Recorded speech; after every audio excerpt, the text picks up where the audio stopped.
Tonight from PNC Park in Pittsburgh, the Pirates and the Milwaukee Brewers playing Game 2 of the 4-game series. Folks having some fun on their way in. Maybe having to do a duck underneath a turnstile or two, but getting in nonetheless. For Game 2 of the 4-game series, long 10-game homestand. Following the All-Star break continues. Greg Brown, Bob Walk with you. The Pirates suffered a loss last night, and of course they suffered a loss to their center fielder the other day. Andrew McCutchen still day-to-day with the shoulder injury, Bob, so John Russell has had to mix and match a little bit. Delwyn Young is starting in right field tonight, and Erik Kratz gets another start behind the plate. Yeah, without McCutchen in there, our offense definitely feels that effect, but this is a perfect opportunity to get Delwyn Young out there. He's our best pinch hitter. If you want to keep him sharp, every now and then you have to give him forward bats, and as I said, this is a good night to get him out there. Kratz is out there because Doman has bad numbers against their starter. And that is Dave Bush tonight. Erik Kratz on Saturday night made his Major League debut after 9 seasons in the minor leagues. The 30-year-old rookie in front of his family got his first Major League hit, and then later his first big league RBI. What a night for Erik Kratz. Yeah, what was so great about it, not only did he get the start, 30 years old, but he contributed in a big way toward that win. That was fun to watch. And fun to watch him at the end there as DJ Carrasco got him with a pie in the face. I like the way he lifted his arms, getting ready for that, knowing it was coming. We know what we're getting from Dave Bush. He's had good numbers against the Pittsburgh Pirates. Bob mentioned Ryan Doman personally does not have good numbers against Bush, so Kratz gets the start while rookie Brad Lincoln is on the hill for Pittsburgh. It could be tough tonight. Bush has been on a roll. You see what he's done in his last 7. Like to see Brad Lincoln get that ERA down at least into the mid-4s for the end of the season. Might have to win a pitcher's duel tonight. I think it's going to be low-scoring game. No, we'll look for that. It is Dave Bush against Brad Lincoln as folks getting ready to see the Pirates and the Milwaukee Brewers. And this, by the way, is a pup night at the ballpark. So the Pirates try to rough up the Brewers coming up next.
Pittsburgh is brought to you by PNC. PNC for the achiever in us all. By Farrell Automotive. Farrell.com. Definitely worth the click. By your Toyota dealer, where quality, dependability, and good MPG all come standard. Toyota, moving forward. And by your Western PA Honda dealer.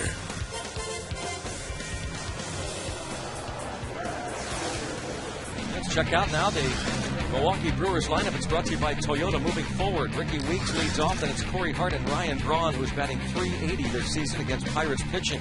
Prince Fielder hits cleanup, then Casey McGee at third with Jim Edmonds in center.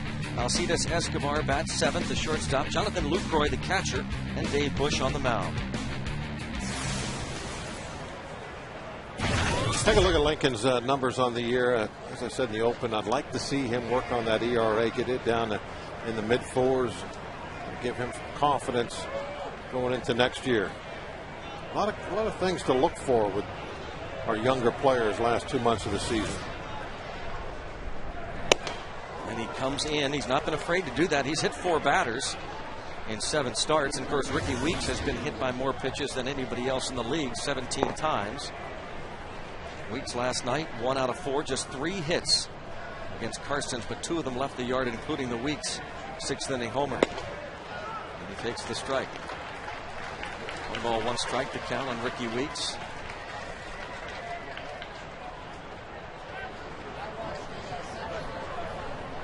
Brad Lincoln, a no decision against these Brewers in the series before the All-Star break in Milwaukee. And he ties them up 1-2. Another pitch inside. Ken Maka. But that was Kratz. Oh, Kratz and Maka, and that's Lincoln.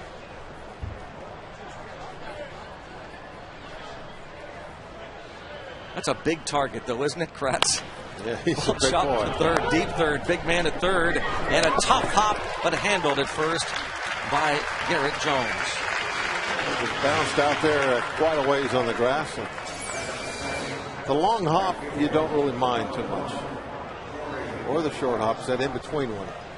I believe this got out in the grass quite a ways. I take that back. I think that was a little bit of an in between hop. Nice play by Jones. You can see it there on the slow-mo replay. Garrett Jones has made just 1 error since June the 8th, really since he has taken over the full-time job at first base. Now, he would have liked that ball to bounce a little bit out further away from him to be ideal. You see that all the time on the AstroTurf. Yeah, those long hops, take advantage of it. The infielders would do that on purpose. When they had a long throw, they would put it there, one nice long hop, because you knew it was always going to be nice and true off the turf. I'm not sure Alvarez planned that. Not sure he didn't, but it might have been by accident. Well, it's early on here, but maybe it's the mic downstairs. It sure sounds as though Lincoln, even though we've seen him in the low 90s, Bob, first couple of batters, it looks like a crisp fastball. Well, that didn't miss by much. There's 95. That might be the best fastball we've seen him have, 95. Some of the guns are a little different, I know, but yeah, you're right. That popped in there good. All-Star break. Yeah, fresh. Ooh. Wow, Kratz thought it was strike 3. Even Hart looked like he thought it was strike 3. Didn't Hart take a step across the plate? I think Hart, Lincoln, Kratz. Yeah, Kratz looked at Hart. He says, "That's it. He just struck I'm done." out. Yeah. Lincoln gets him anyway on the fly ball to center, but that through the home plate umpire, Darrell Cousins, and even the batter starts to walk across the plate thinking he was going to be rung up. Here's the defense, the rest of it. Behind Lincoln with Tabata in center field. Delwyn Young makes his 7th start in right. Lastings, Millage in left. Pedro Alvarez, Garrett Jones, you saw them working the corners. Cedeno and Walker up the middle with Kratz catching Brad Lincoln. Yeah, with Kratz and Lincoln, the battery tonight, they know each other, I'm sure, pretty well from the time at AAA. Darrell Cousins, the crew chief. DJ Rayburn at first. Mike Pachlinsky is at second, and Marvin Hudson at third. Ball 1 on Ryan Braun. 14 homers, 57 runs batted in for Braun.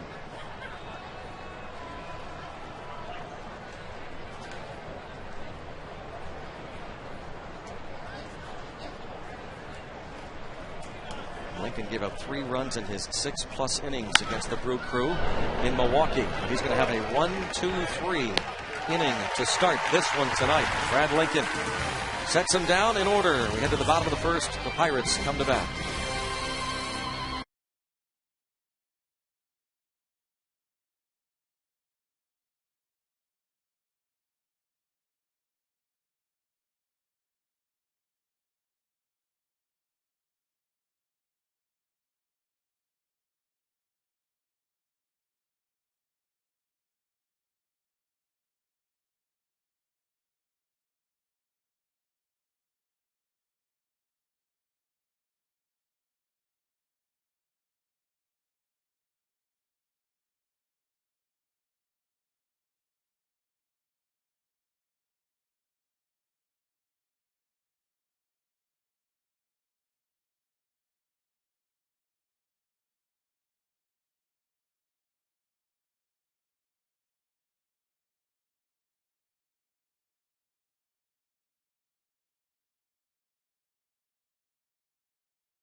Starting lineup tonight. Here it is. It is brought to you by Suzuki. Jose Tabata. Last 7 games, batting .393. Delwyn Young in that 2-hole. Neil Walker back down to the 3 spot of the order with Garrett Jones at cleanup. Pedro Alvarez hits 5th, and Lastings Millage, a 7-game hitting streak. Followed by Eric Kratz, Ronnie Cedeno, and Brad Lincoln. It's Dave Bush. Overall numbers for Bush. He's a hot pitcher, as we said before, and hasn't been getting a lot of run support, though. So the record is not what you'd think it would be. And it's hard to believe he's not getting run support with this explosive offense that they have. But some guys are just in that slot, and it seems to be Bush. PNC achievement on Jose Tabata for the achiever in us all. Runners in scoring position, 360. Last 7 games, almost 400. He takes a strike, 1-1. And since June the 9th, he leads all National League rookies with 9 stolen bases. A rare 0 for last night for Tabata. 7 for 18 on the homestand. And hits this one pretty well to left. Braun is back near the track, and he makes the catch. That ball had good carry for basically a one-handed swing that looked like it was a little off the end of the bat. Pretty good breeze blowing tonight. Looks like it's going out to left field. Look at those flags in center. Braun turned around. Pretty good athlete out there in left field. He was a liability at third base his first year. He was not a good infielder. They put him out in left field, and he immediately found a home. Maybe not a Gold Glover out there, but he's better than probably most of them.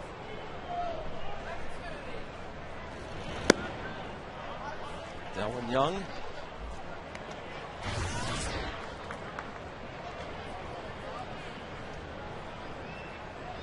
Two for 19 against Brewers pitching this season.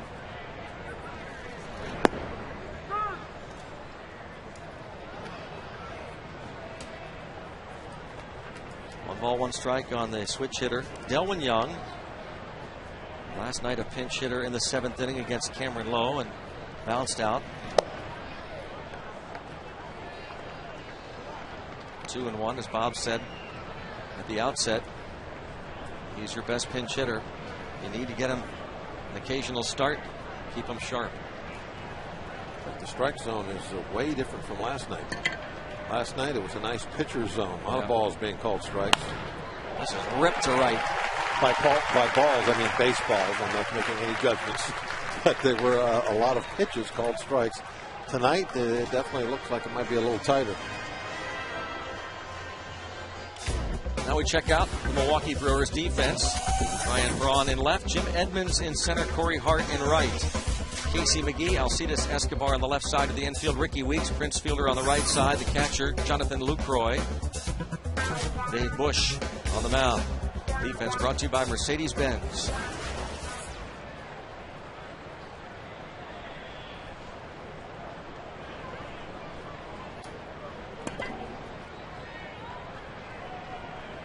Neil Walker takes this ball the other way, and it's a base hit. 3 well-hit balls off Dave Bush at the start here.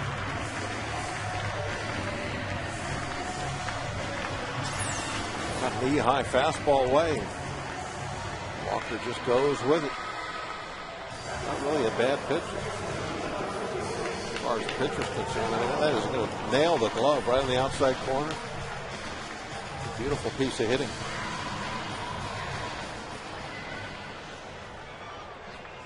We're in business.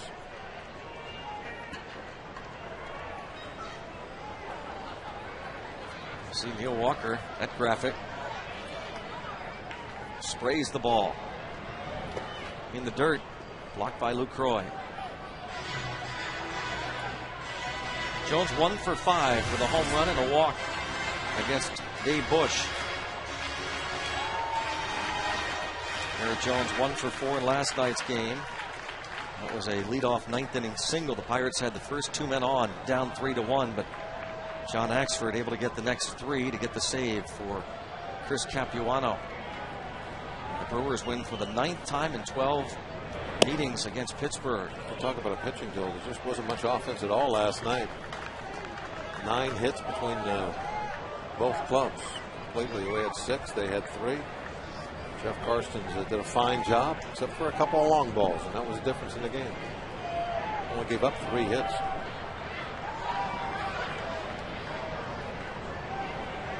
But 3 of them hit on the other side of the fence. 2 of them did, accounting for 3 runs. Ball 3-0 on Garrett Jones. Pirates in an excellent position in the first, with Young at second, Walker at first, and Pedro Alvarez on deck. Lincoln pound in the strike zone, throwing hard. Great to get him a little bit of a cushion right off the bat.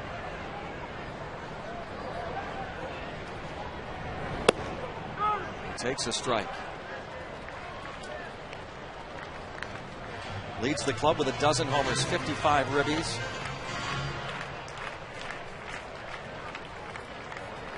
Two-run homer on Sunday against the Astros. Bush has allowed 13 home runs.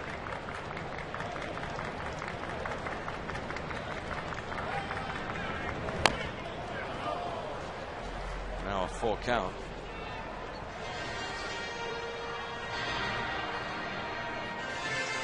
And that one got a piece of him. Our dubious leader stat, Barrel.com. Definitely worth the click. The fact that Dave Bush has allowed 34 doubles. Just third in the league behind Kyle Kendrick of the Phillies and the Pirates' own Paul Maholm.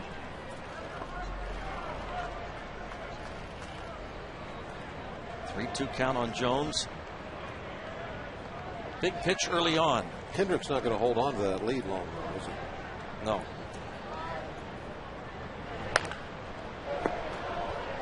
So he was optioned, huh, today? He went to Triple A, we understand, and so he will be passed.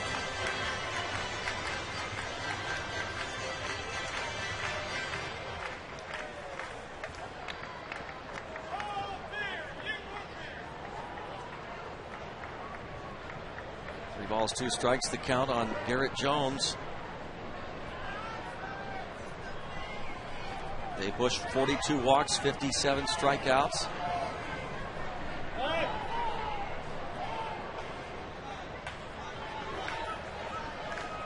We mentioned the 13 home runs allowed. There's Rick Peterson, pitching coach this year for Milwaukee. Rodrigo Lopez of the Diamondbacks has allowed the most home runs in the National League, 23. Just to give you some comparison. And another 3-2, and it is fouled off. But you look at Ricky Peterson, it looks like he has hardly aged a day in the last 20 years.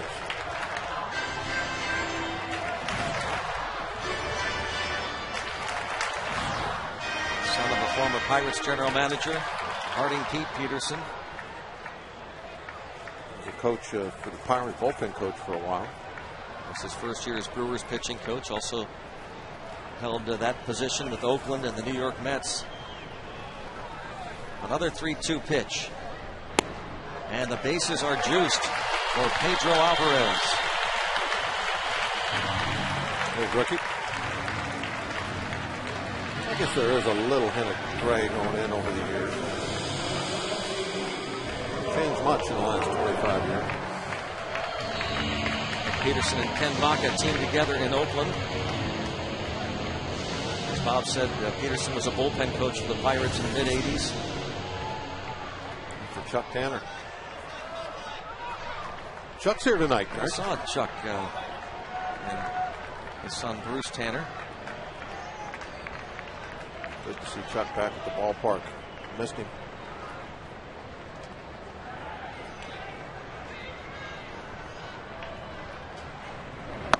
Ball 1 on Alvarez, who walked 3 times last night in 4 trips to the plate. So Delwyn Young had a 1-out single to right.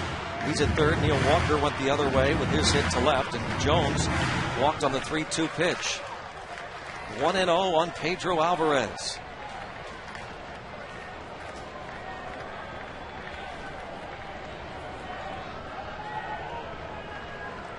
Alvarez has now reached base safely in 7 straight games, and he's ahead of the count 2-0. Starting to draw more and more walks, getting more and more comfortable. Putting Dave Bush and the Brewers in an uncomfortable position now.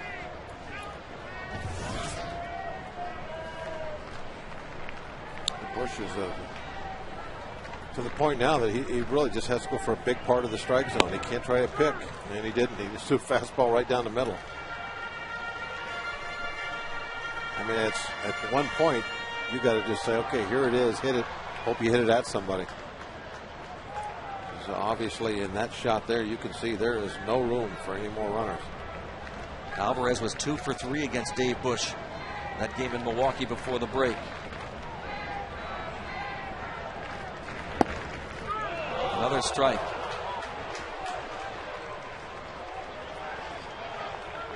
2-2. Brewers look for an inning-ending double play ball. It was the last pitch. The strike one would look like it was right down the middle. That is really borderline now.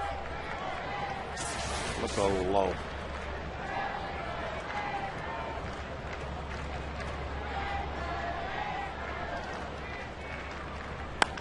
Drive to right field. Deep, deep, deep. And it is granny time for Pedro Alvarez. How about it in the first? His first career grand salami. Off a breaking pitch. Let a couple fastballs go by. You can understand why he let that 2-strike fastball go by. That looked like it was out of the strike zone. He got a hanging curveball. Didn't hit it a ton, but hit it good enough. Got it over the Clemente wall. Going to fall behind here. A couple of fastballs. In fact, that last one might be a slider, but then he came to him down the middle. That one he caught a call. Here's the hook. Just hung it right there, middle of the plate, mid-thigh. And what about 2 rows deep, right over the top of the Clemente wall. 4-0. I told you this would be a pitcher's duel. You called it right from the get-go. Always right on that stuff. I mean, just again, he's showing you the strength. Just enough to get it over that Clemente wall. Last time a Pirate hit a granny, dome it against the Brewers toward the end of April. Smiles for Pedro Alvarez.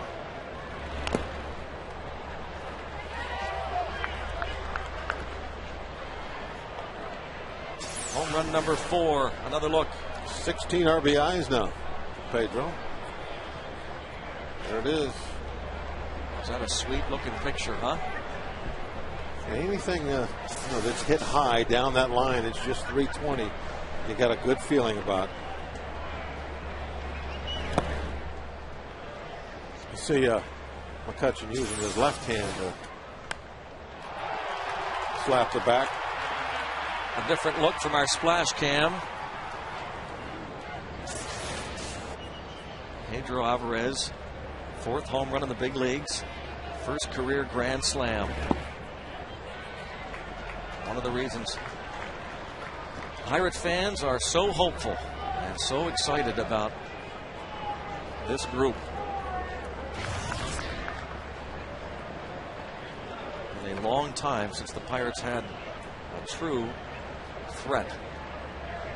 A big bopper in that lineup, especially from the left side and that short porch and right. And Millage shoots one past Ricky Weeks to give him an 8-game hitting streak. And I think that if Alvarez starts hitting home runs like a legitimate 30 home run a year guy, sitting there next to Jones, I think Jones will also pick up the pace a little bit.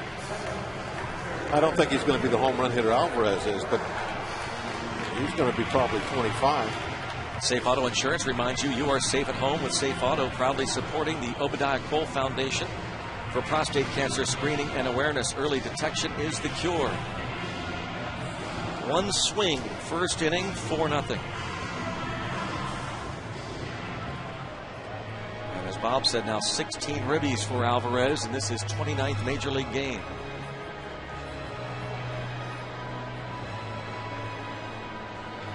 Now Eric Kratz.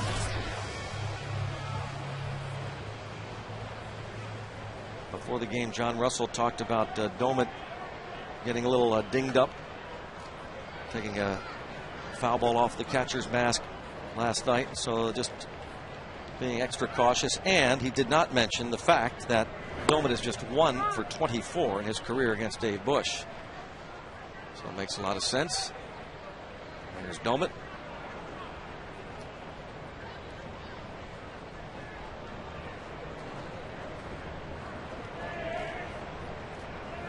Erik Kratz 2 for 5 in his major league debut on Saturday night.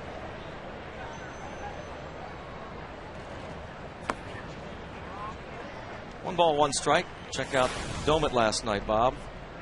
Yeah, this staggered him.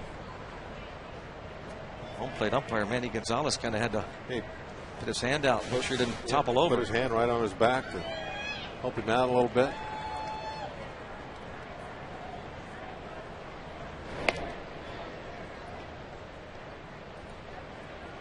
That base hit. Millage has an 8-game hitting streak. 7 for 15 on this homestand.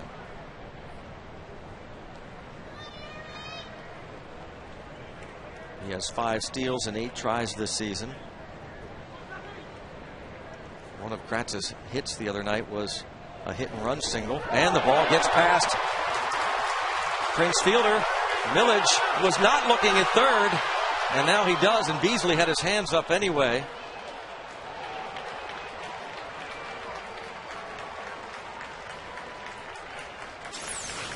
I don't know, Greg. You think? I think he's running all the way, right away. Well, he's running right away. He's running hard. But right about now, he needs to be looking at Beasley. Right now, yeah. Yep. Now, see, he's looking over his shoulder at the ball. He should be looking at Beasley. That's what you need to be doing. That's the third base coach's call. The only time it's your call is if the ball is out in front of you somewhere. E1. And now a ball and 2 strikes on Kratz. And that would have been nice to get him all the way to third. I'm not saying he could have made it or not, but Tony's the guy that's got to make that call.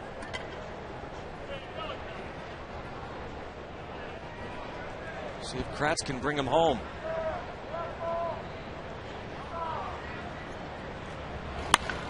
Sharply hit under the glove of the third baseman McGee. Beasley now will wave the runner, and Braun, his throw will be cut off. No, one will go in nonetheless. It's a 5-0 lead for Pittsburgh. Can McGee slow that ball down a little bit?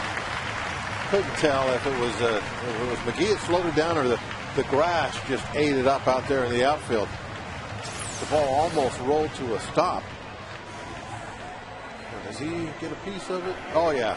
Yeah, see, he got a piece of it, and that slowed the ball down enough to where we could score the run. Beasley realizes that the ball is not going to be in Braun's hand until after McCutchen crosses third base, so he waves him in and scores without a play. Back-to-back errors for the Milwaukee Brewers. That was a really good shot there of the way the third base coach positions himself so he can see the runner and the play at the same time, so he can make that call at the last moment of whether to send him or not. He backed up, came down the line, and he was looking right through third base bag, right to Braun.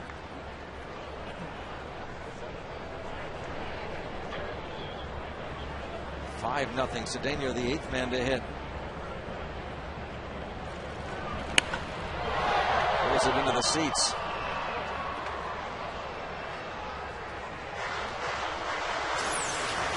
There's that shot of Bees. Look at how he can see everything right there in front of him. He realizes that McCutchen actually is going to be a step by the bag before Braun ever touches the ball. And it just keeps him on going. And an easy run for the Pirates.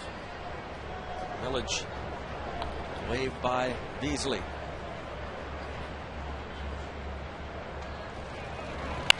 Cedeno to third, off McGee. This one probably will be a base hit. That little tough pop.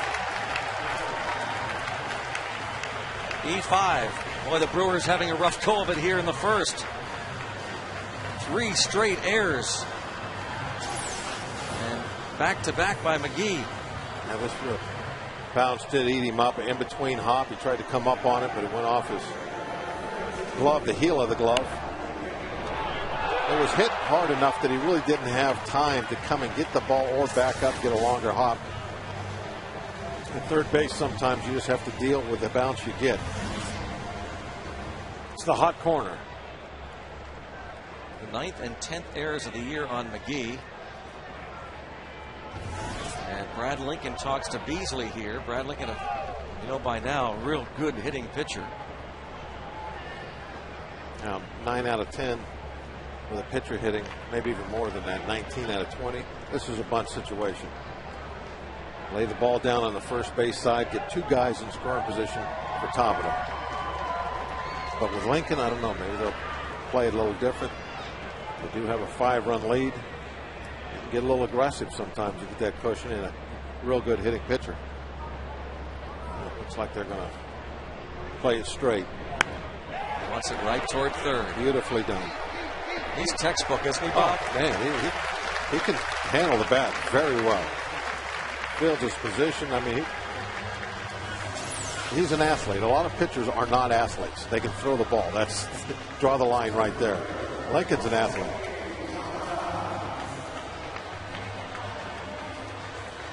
Ancillary. He does all the ancillary things very well.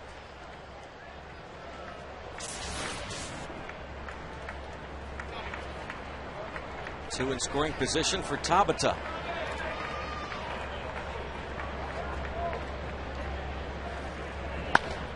Hits us hard to right center field. Yeah, baby. My goodness! How about the Battling Bucks? And Tabata into second with a 2-run double. It is 7-0 Pittsburgh. This is more like a lumber company first inning. Ripping the ball all over the yard. Another double. And this is a nice thing for Lincoln. He gets rewarded for doing his job with the bat. Moves the runners over.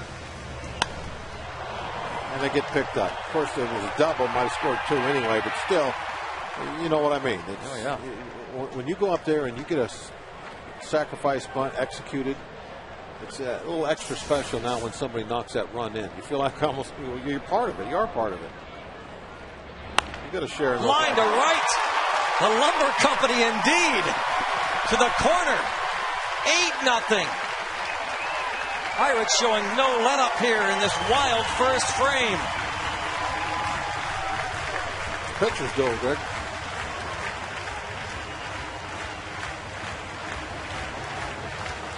Elwin Young the double. Finally, reluctantly, the Brewers are going to make the bullpen call. Get somebody loosening up. Well, you know, Bush has been pitching very well for him. I think they're kind of a little shocked. They keep thinking after every hit, okay, that's it. He'll get it together. That's it. He'll get it together. And now it's 8 runs later. Well, it looks like maybe he's not going to get it together. Carlos Villanueva with 2 outs in the first. An 8-run first inning. Pirates with 6 hits. The Brewers commit 3 errors.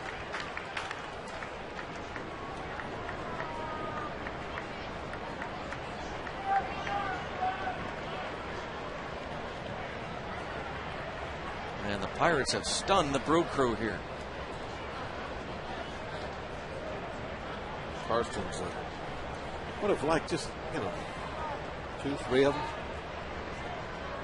Not 8. This ball drilled to center field. Edmonds back. Off the tip of his glove. Walker into second. He wants 3. No, he'll hold there. 9-0 Pittsburgh. Good decision. There's 2 outs. You're in scoring position. Just hold it right there. Don't get greedy.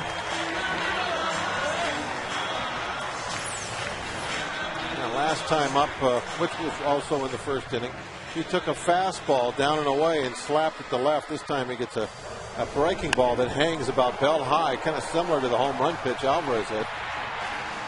Drives it hard over center fielder's head, right over Edmonds. Edmonds just doesn't have that extra step that he used to have where he can run that ball down. Well, you have to go back to at least 1989, the last time a Pirate team scored at least 8 runs in the first inning. June 8th, 1989, in Philadelphia, the Pirates scored 10 runs against the Phillies in the first, and they've scored 9 here tonight. I had 2 of those RBIs, Greg. You did? Yes. You know that for a fact? I know that for a fact. Bases loaded, line drive up the middle. Knock into it.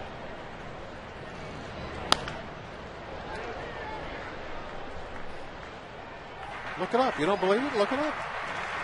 Look it up, Greg. I will not do that. All right. Okay, well, you just have to trust me. Yeah. The trailer does that for us these days.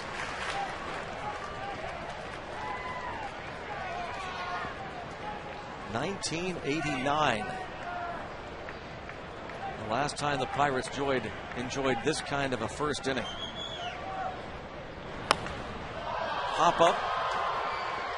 Did you hear the fans? They're groaning. Oh. Wow.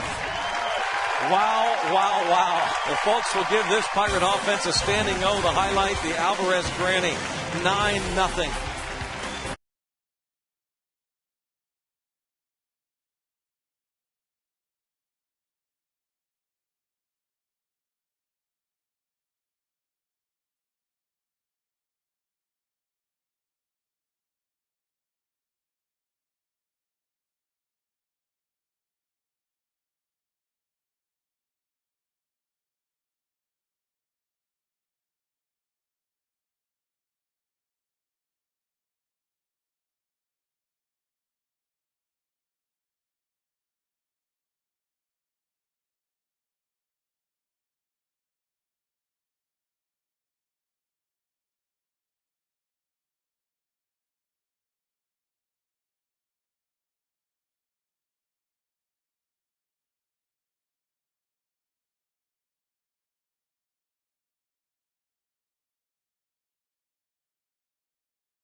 Pirates score 9 first inning runs. See how Lincoln handles this huge lead.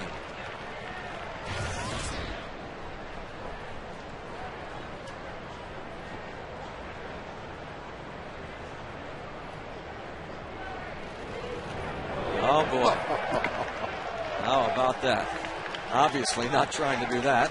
No, that 9-0. You're trying to throw a fastball inside. As we said, Lincoln very unafraid to go in. That's the 5th batter he's hit already. Fielder has been hit 15 times this season, 3rd most in the league.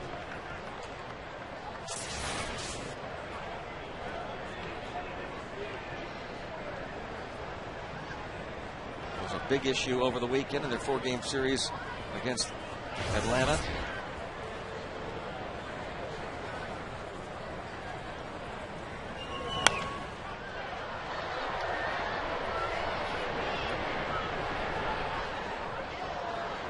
One on Casey McGee. McGee committing 2 first inning errors.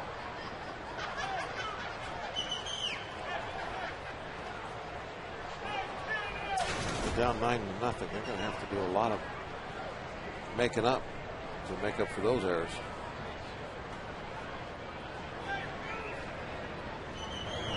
He's going to have a career night. Now, Bob, what's the mental approach? You're on the mound. You've got a 9-0 lead, a big lead this early.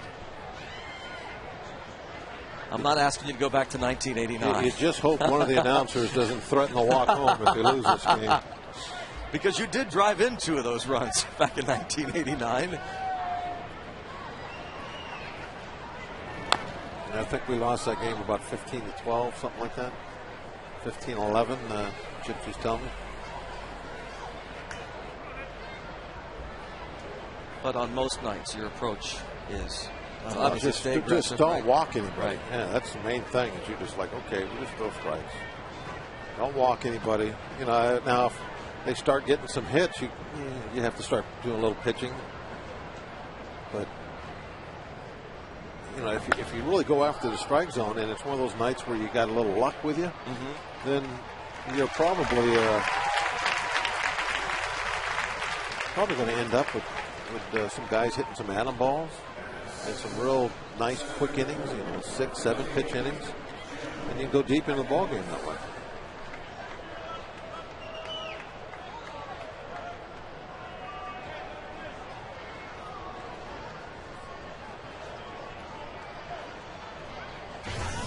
Jim Edmonds.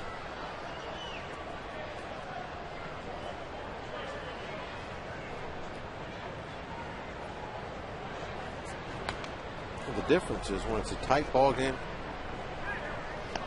you're always kind of concerned with maybe the 2-run homer or even the solo shot, especially once you get to the 5th, 6th, 7th inning, making a difference in the ball game.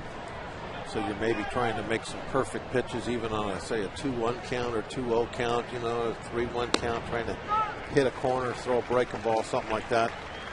Whereas if it's 9-0 in the 5th, 6th inning, and you go 2-0 on somebody, it's like, okay, here it is, right down the middle, hit it at somebody, go ahead. Or hit it in the river, I don't care. But I'm just not walking anybody, and I'm not going to throw a ton of pitches.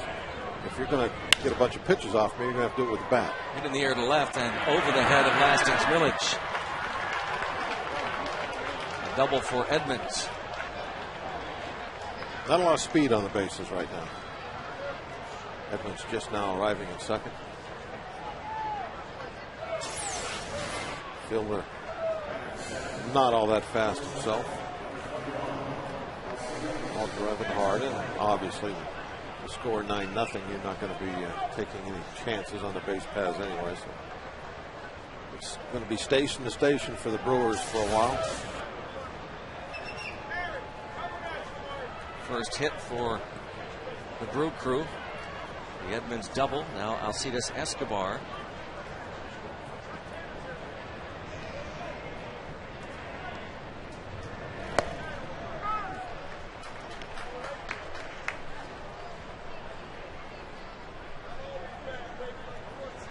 Escobar hitting .341 against the Pirates this season.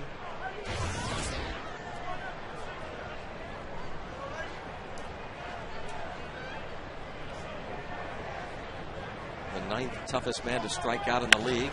And he lines it over the head of Cedeno. That makes it 9-1. Edmonds doing the job perfectly out there. Smart veteran base runner. Not only did he freeze, he was headed back towards second base in this line drive. Because really on this one, freezing is not good enough. You're going to have to head back or you're going to get doubled off. Watch Edmonds on the line drive. Not only does it freeze, but he is heading back to second. Exactly what you want to do. First and third, 9-1, and Joe Kerrigan coming out. Check out our easytouse.com minor league connection. Last night, Alex Presley extended his hitting streak to 11 straight games for AAA Indianapolis. Promoted from AA Altoona earlier this summer, batting .488 during this stretch. This season in the minors, combined AA, AAA, a .340 average, 55 RBIs. Alex Presley, left-hand hitter. We talked to some folks down at Indy that say they see a very aggressive defensive center fielder, likes to play very shallow. Excellent defensive work, and obviously doing it with the bat. Jonathan Lucroy, the catcher now.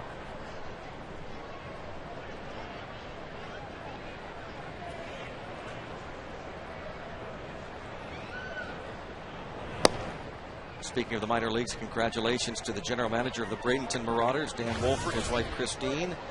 Welcomed in Emma Grace Wolford into the world 4/18 yesterday at Sarasota Hospital. Congratulations to the Wolford family. Dan does an awesome job with the Bradenton Marauders.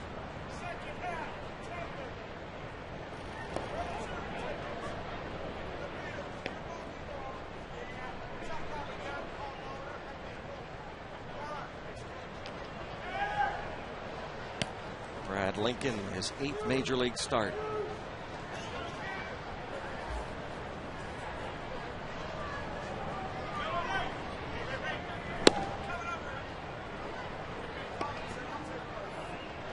(2-0) on the rookie catcher Lucroy.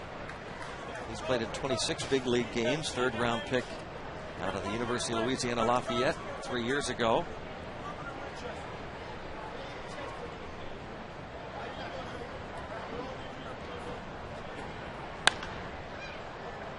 And a 2-1 count. Yeah, there you go. 2-0, big lead. Just poured a fastball in there. Not really even his best fastball. I think the scoreboard had it at 91, but you just got to throw a strike.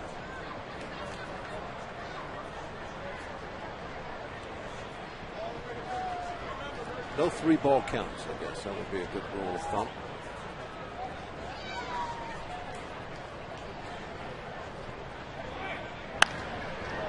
Hit hard up the middle.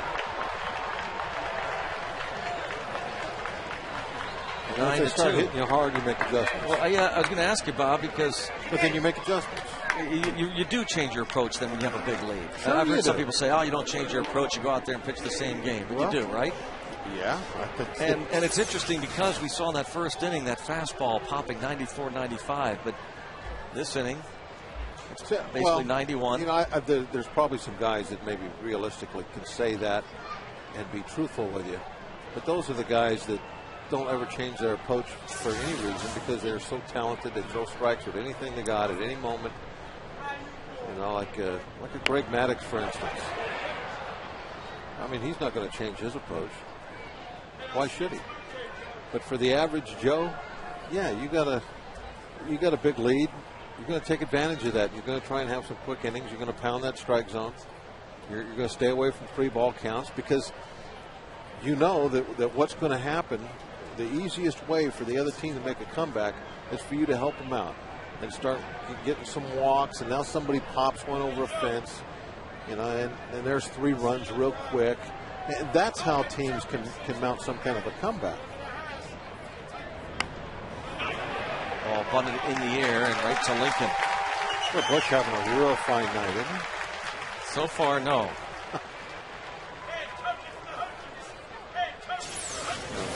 Needs to move the runners over. We saw that Lincoln did it so easily. And Bush pops it straight up. Had his eyes closed.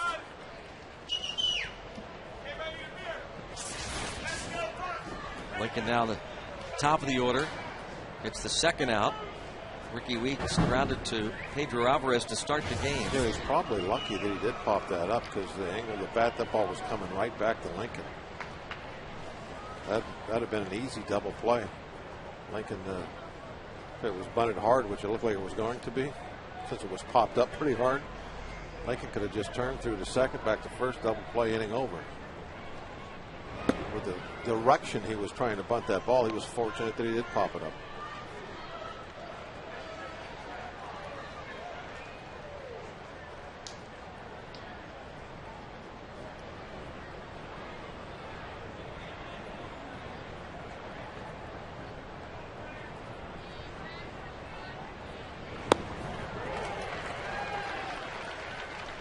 Ball 1 strike count on Weeks. You mentioned hit 17 times, also among the league leaders in strikeouts. The team leader, having fanned 103 times.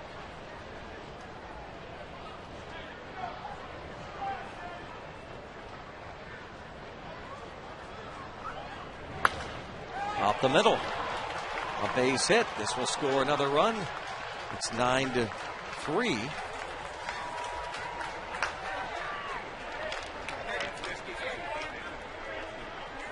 How far is Wexford walking? About, what, 15 miles?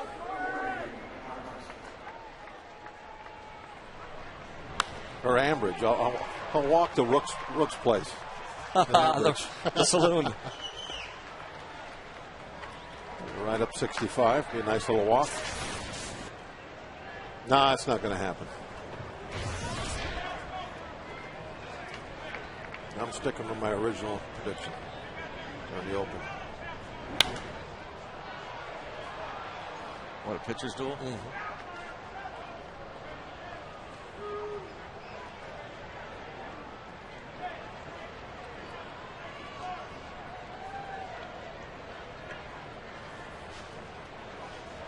It'll be interesting to watch these Brewers going down the last days of July and see where these big hitters land if they go anywhere. They're going to have more rumors swirling around them probably than any other team. Yeah. They've tried to dismiss them, but certainly Prince Fielder has heard them. Corey Hart.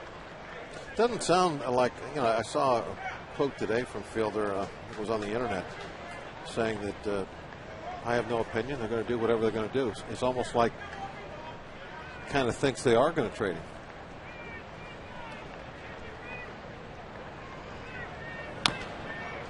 But that is the right attitude to have because you have no control over it. So why worry about it?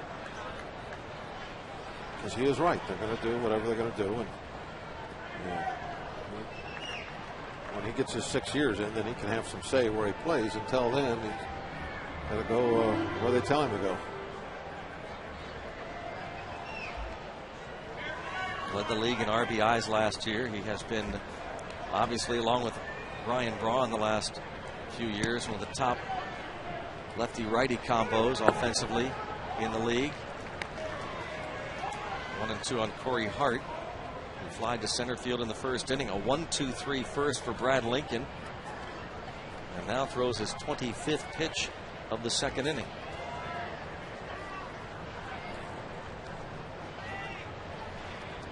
And yes, he got Corey Hart. Finally, 8 men come to the plate.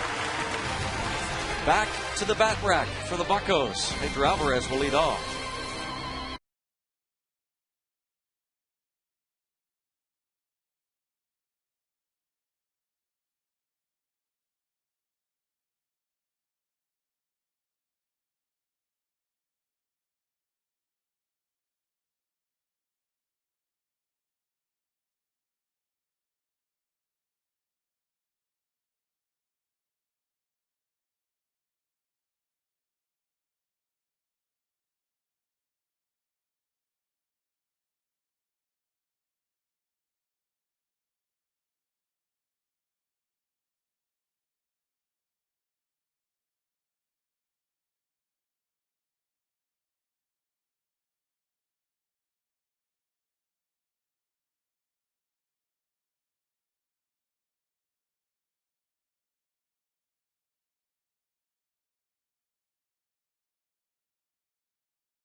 Bottom of the first inning, bases loaded. Pedro Alvarez, first career grand slam.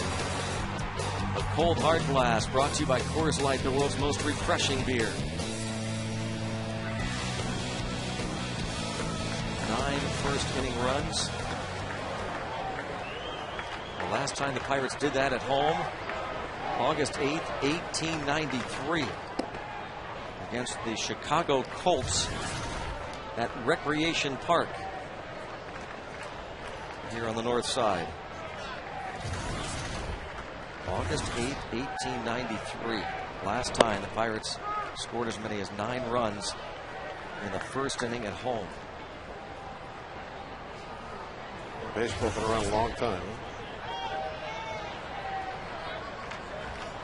Pirates in their 124th year in the National League. Of all the games they've played over the years, it's amazing that tonight, folks here and you at home witnessed something that hadn't been done since 1893.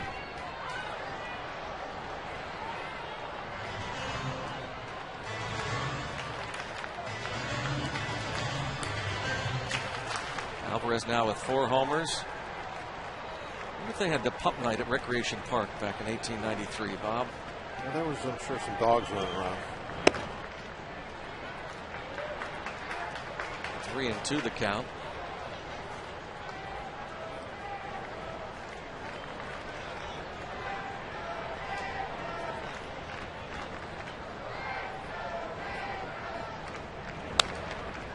In 1893, was that the last year the Cubs won anything? Is it? I don't know, might have been. Cubs are in the news, aren't they? Yeah. Mazda, in case you missed it, Lou Piniella says he's going to retire at the end of the season. There have been rumors that they might have let him go. As Alvarez lifts one deep to right field, and folks are going to witness his first career 2-homer game.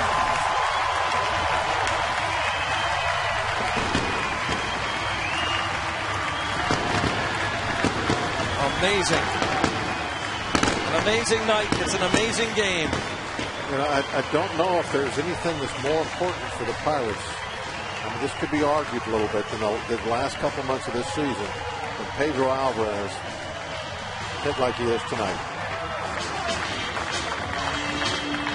2 home runs. Now with 5 in his early Major League career. And again, it looks so effortless in that short porch and righty. Tonight has lifted 2 homers over that Clemente wall.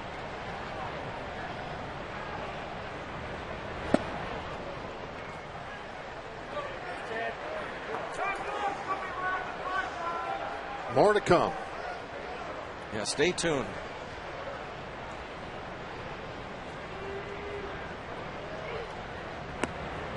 Bush is going to remember this night, huh? Yeah.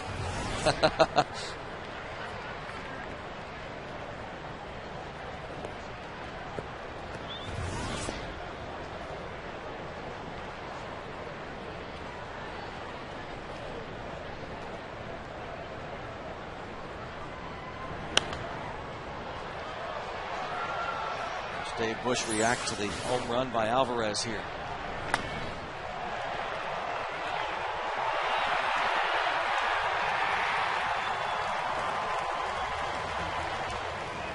I didn't think that I would see that. That surprised me. Did it surprise you? Reaction? Yeah.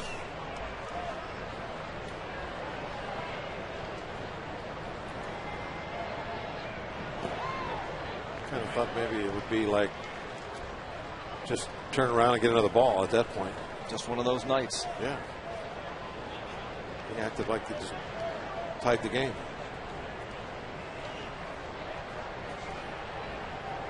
I mean, nobody wants to be scored on like this. To see why he's a little upset about it.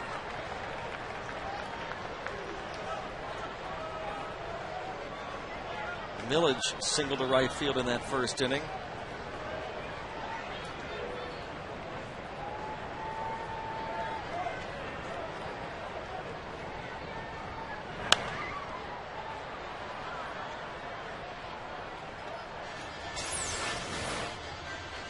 Different angle, the splash cam. First home run was a grand slam. This one a solo shot.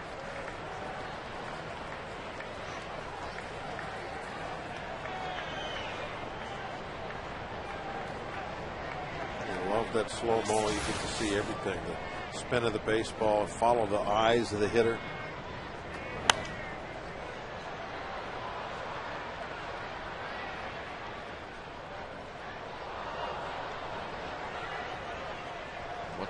Pirate fans have been waiting for. A much anticipated Major League debut. Just 23 years old. Second pick overall in the draft 2 years ago out of Vanderbilt.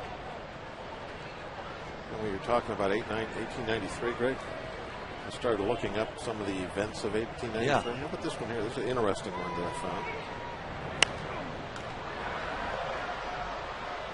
April 8th, the first recorded college basketball game ever occurs in Beaver Falls, Pennsylvania. Oh my gosh.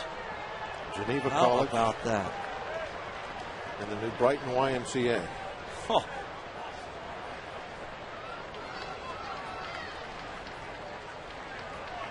An event in 1893. And it was also back then. The Pirates scored 9 first-inning runs at Recreation Park. And a one-hop smash fielded by Weeks.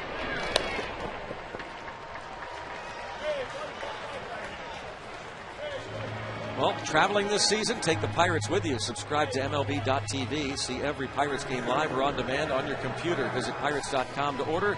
Get more details. MLB.tv. Baseball everywhere. Well, the offense quieted last night after back-to-back outbursts Saturday and Sunday against the Astros. And after a brief respite, the bats are back, as the Pirates have scored 10 in less than 2 innings. 8 hits, and no one happier than that man, the hitting coach, Don Long. Hey, Greg, here's another one that really kind of drives home how old baseball is. 1893, same time last time we scored 10 runs. 9 runs in the 9 first runs in inning. the first Yep. inning. New Zealand becomes the first country in the world to give women the vote. In the world. Jeez. 1893. How about that? Eric Kratz goes down on strikes. First K. Speaking of history, this day in Pirates history brought to you by Day Automotive. Not that long ago, July 20th, 2002, Adam Heisdu drives in 7 runs, 4 hits, including 2 homers, as the Pirates beat the Cardinals 15-6 here at PNC Park. Thank you, Day Automotive. And we were kind of looking back at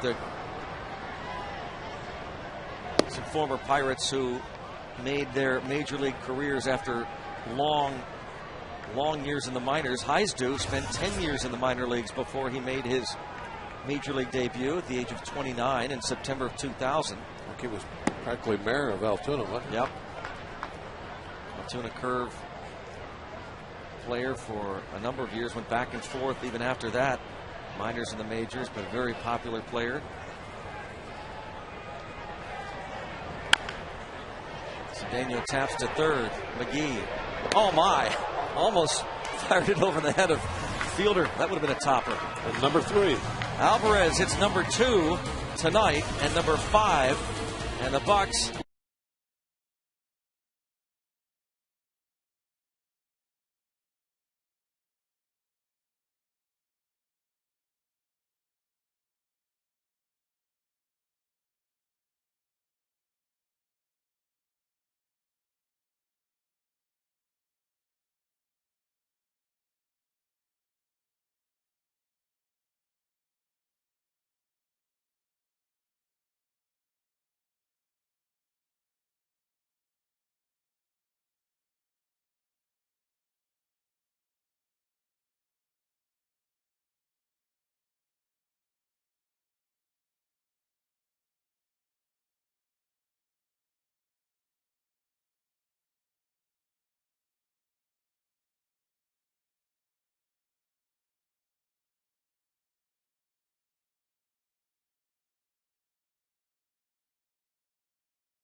Heisdu drives in 7 runs, 4 hits, including 2 homers against the Cardinals. Adam Heisdu, who made his major league debut 2 years before that. Curtain call. Tell me we don't have the best gypsies in the world working down there. You mentioned not even close. You mentioned something, and boom, there it is on the screen. Amazing. It is. Waiting for them to show the first women's basketball game. Yeah, I thought they'd have that. Beaver Falls. Yeah, that was a radio-only game. Oh.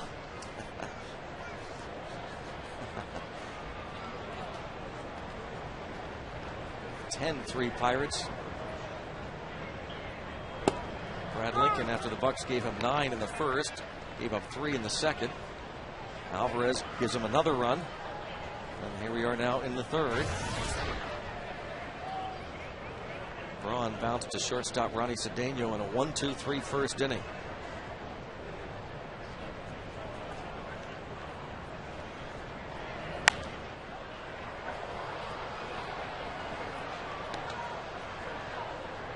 See, I like the fact that added on there in that second inning, because that's what really happened in that game where we gave up 10 and lost. We only shut it down after that. Well, yeah, we scored 11 total for that. We just sat on it. We got 10-run lead and sat on it. We didn't add on. You have to add on. Yeah, you got to add on. You can't just get 10-run lead and sit on it. You almost couldn't blame the pitcher. No, not at all. Sawed him off. Oh, whoa! A change up to Garrett Jones. Yeah, that wasn't very good work on the ancillary stuff. He's a good athlete, good defender, and just kind of goosed it over. Go ahead, fire that baby like you can. Nice play by Garrett. Yep.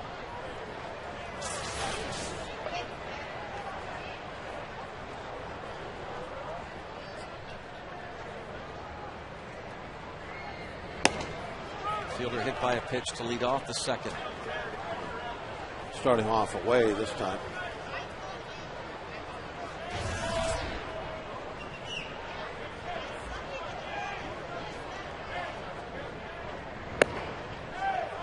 Three home runs to lead the National League for Fielder.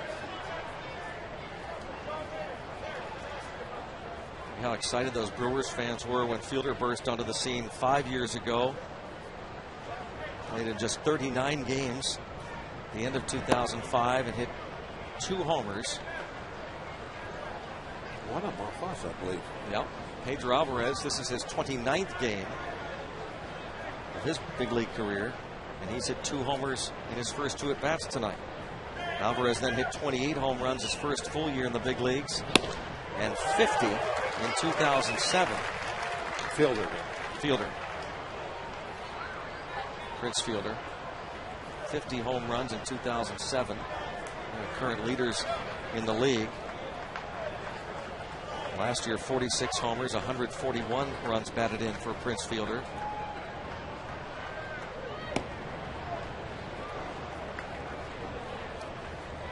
Shift everybody over on that side. The only guy that's not in that shot is Millage out in left field.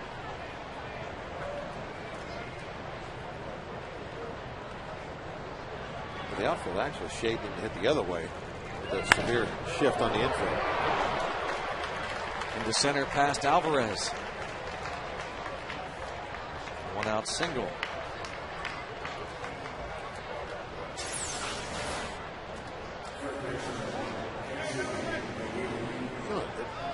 A little bit like there's times where Fielder is thinking, back through the middle, maybe the other way a little bit. I'm sure he sees this shift a lot throughout the season. Probably frustrated him a little bit a few times. Stole some hits from him.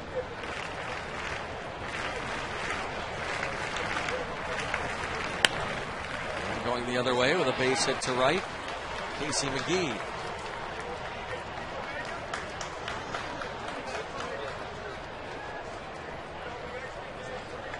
Brings up Edmonds. Last time he drove the ball all the way to the warning track in left field for a double.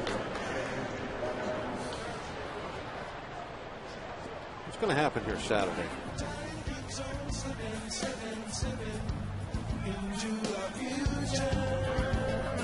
Steve Miller Band following the 7:05 game against the Padres. Rock Legends going to be performing all their hits right on the field at PNC Park. For tickets, go to Pirates.com. Steve Miller Band live in concert Saturday night.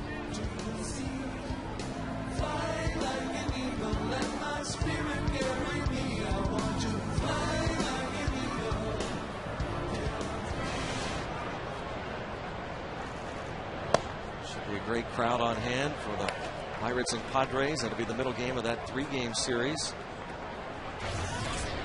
Jeff Karstens will be back on the hill for Pittsburgh on Saturday night.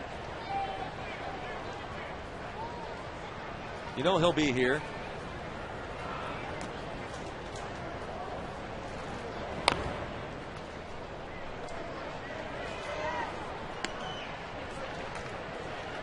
On a strike on Edmonds.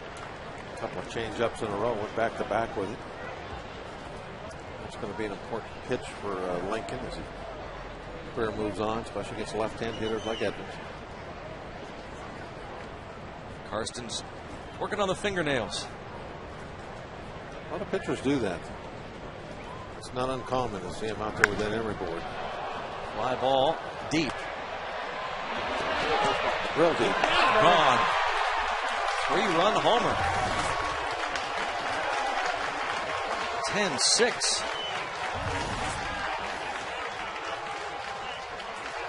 Edmonds with his 5th of the year, his 2nd against the Pirates. He just loves facing Pirates pitching. 11 hits this season and 21 at-bats for Edmonds against the Bucks.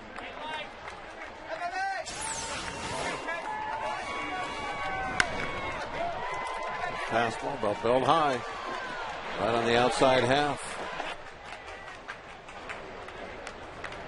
Well, if Lincoln changed his approach and started just going right down the middle, time to go back to. Now it's time to change. But I'm not sure that is the case here.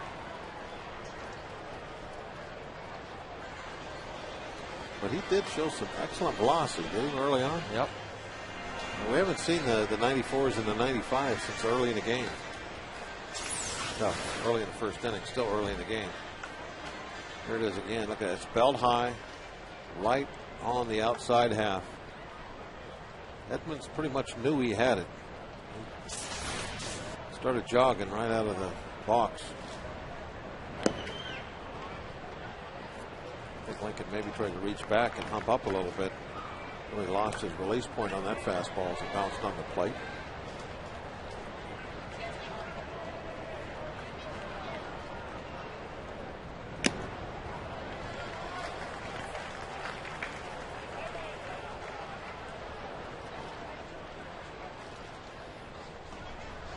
Boy, who would have thought that in the first inning?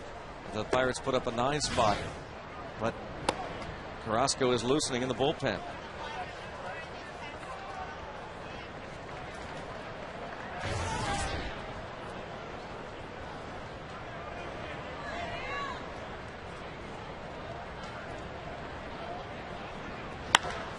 This ball hammered to left center field. Definitely an easy gap shot. Escobar doubles at least in the left center. He's thinking 3. And he is there with a triple. Well, that's what he wanted to do with 1 out, get to third base. And being 10-6, it's kind of more like a normal ball game now. He gets to third. Infield's going to be playing back here. They might pick up another cheap run just with a ground ball is short, make it a 10-7 game. Wow. This is getting into the little nervous category now. The difference in the ball game essentially is the errors. Hits are even.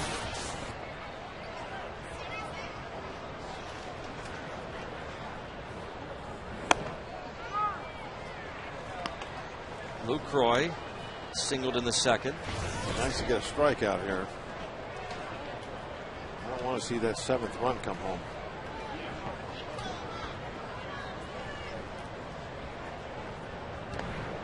Oh, good block. kind of hard for Kratz not to block it. He would have to almost get out of the way on purpose. He's so big. They're going to get that glove down in the dirt. Then bring it up to try and catch the ball. So, always a no-no for the catchers. Two things can happen. You can bring it up and the ball hit a soft spot and it go through your legs, or as you bring the glove up, it hits off the edge of the glove and goes sideways somewhere. You want to get the glove down, just cover up the hole between your legs and let the ball bounce, come up, hopefully get you in the chest protector. Helmet with the night off.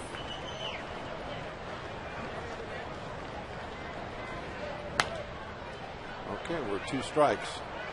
Now we've got to figure out a way to put him away. And I feel almost odd saying this, but I think this is an important pitch. I really would like to see a strikeout. 10-7, man, it just seems like a huge momentum swing. 10-6, still got that 4-run lead. Kind of take a little deep breath.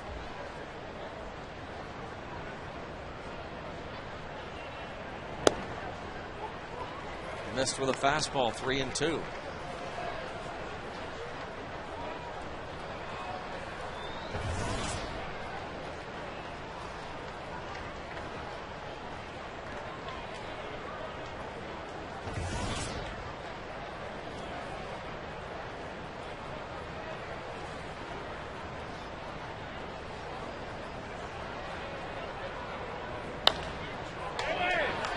Bring home the run, and Lincoln better hurry. He won't get there. It is 10-7. Well, I was bragging earlier about how good he is at the little things, and he almost messed up on a ground ball back to him where he threw it in the dirt, and here he's late covering the bag. And Lucroy isn't exactly a speedster, a catcher. Look, Lincoln just started watching. He became a spectator. John Russell is going to go to the bullpen. I mean, that's a big mental mistake right there not to get that out. Balls hit to that side, you just naturally, you gotta break. There you see the play in slow motion. Lucroy's hand definitely beat the foot. Wow, a Columbia Gas 8-1-1 called to the pen. 10-7.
So with the team, we have to be very careful the right shoulder. Day to day, but getting better. It's feeling better. Not taking batting practice yet. Injury update thanks to our friends at Allegheny General Hospital Sports Medicine, official medical provider of the Pittsburgh Pirates. Andrew McCutchen hurt the other day diving for a ball in the 8th inning against the Astros. Mild sprained AC joint.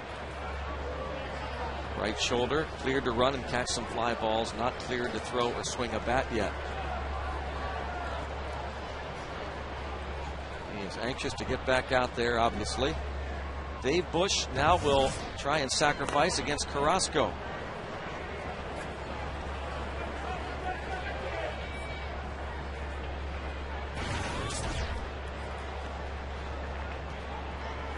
Carrasco's pretty good numbers.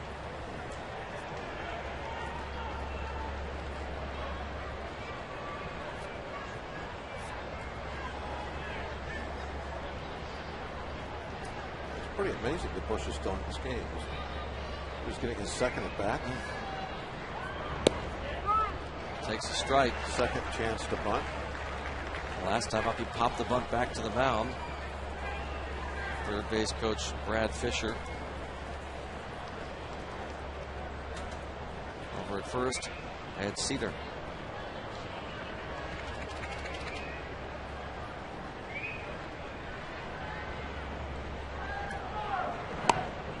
And he punts it foul for the strikeout. Too bad it was foul. That double play.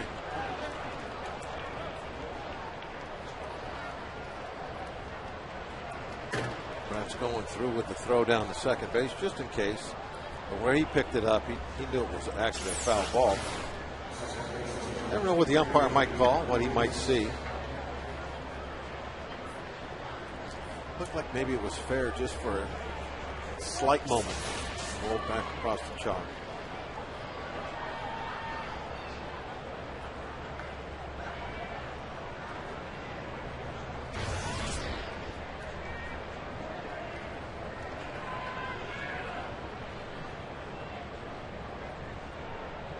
Weeks grounded out to start the game and then drove in a run with a base hit up the middle in the second. Pirates scored 9 first-inning runs. Brewers with 3 in the second. Pedro Alvarez, his second homer of the game in the bottom of the second inning to make it 10-3. And here the Brewers score 4 times in the third. Brewers have scored the second most runs and collected the second most hits in the National League.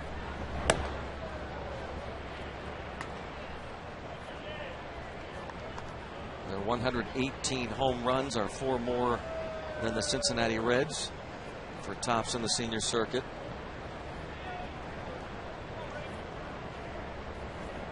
Ken Macha's club, a team batting average of .261. It's tied for 6th with Atlanta. Well, they're a team that's in such dire need of some good pitching. Certainly have the offense to win.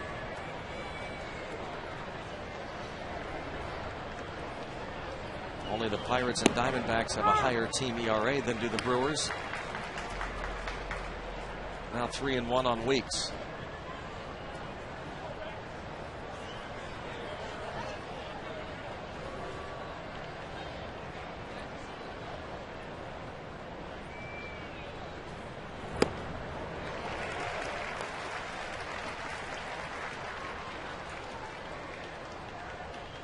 Lincoln, I know how you feel. Not a good feeling, huh? No.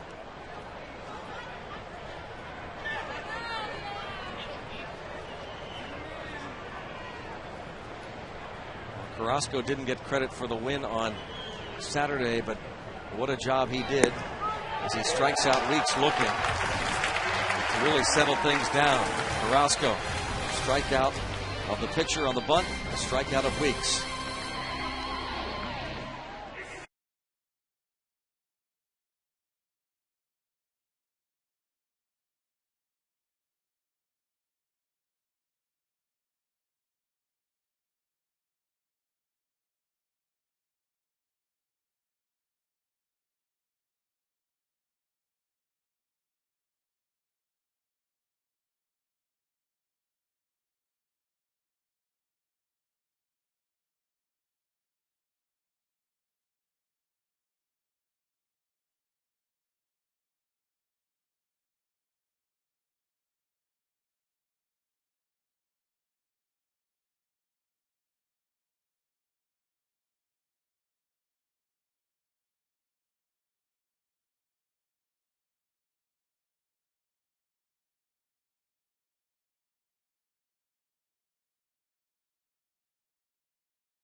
Time for the AT&T trivia question. AT&T Mobility, rethink possible. Who were the only two Brewers to lead their league in home runs for a season? Only two Brewers to lead their league. Just the figure fielders won. That's line right at third. DJ Carrasco. Looking for his first major league hit. One of the hardest balls hit tonight. Yeah. There's been some hard ones hit. Pow.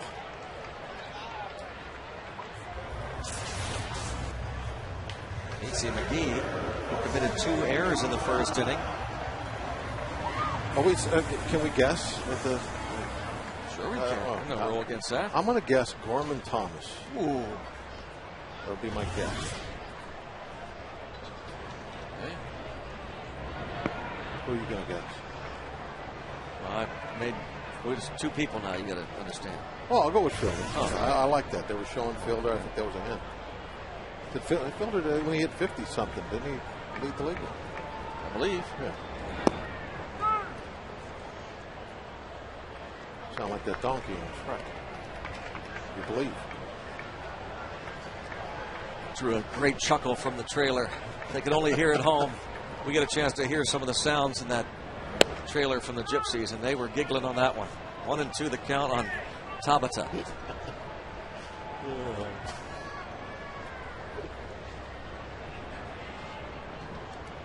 Two-run double in the first inning for Tabata. He takes 2 balls, 2 strikes.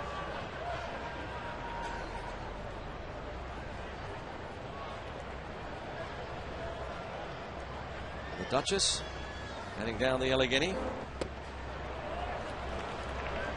a strikeout of Tabata. 2 up, 2 down for Dave Bush.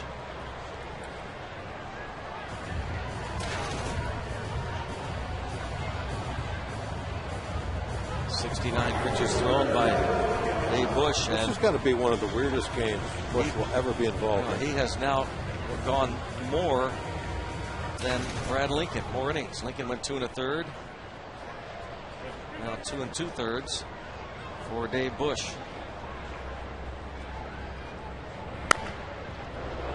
Bounce to third. A 1-2-3 third inning. Pirates lead 10-7 on to the 4th.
Super slow-mo montage. How pretty is that? Pirates leading at 10-7. It's a dogfight. Looked like it was going to be a breeze, but as Steve said, sometimes you got to grind them out. You never know when these pitchers do. Dog fight.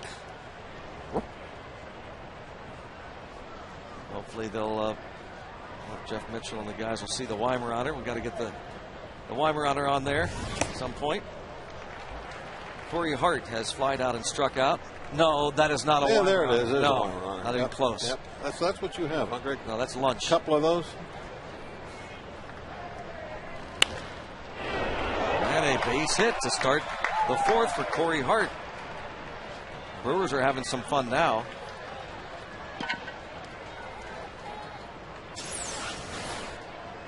Hart hit this one rather hard, just off the tip. Watch how fast this ball got by him. Looked kind of easy in slow motion. Not much time in third.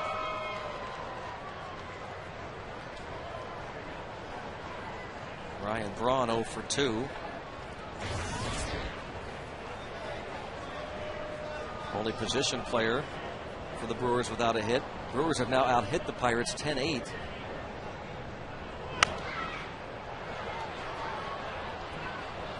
Last night the Pirates out-hit Milwaukee 6-3, but the Brewers with a pair of homers, Fielder and Weeks, won the game 3-1.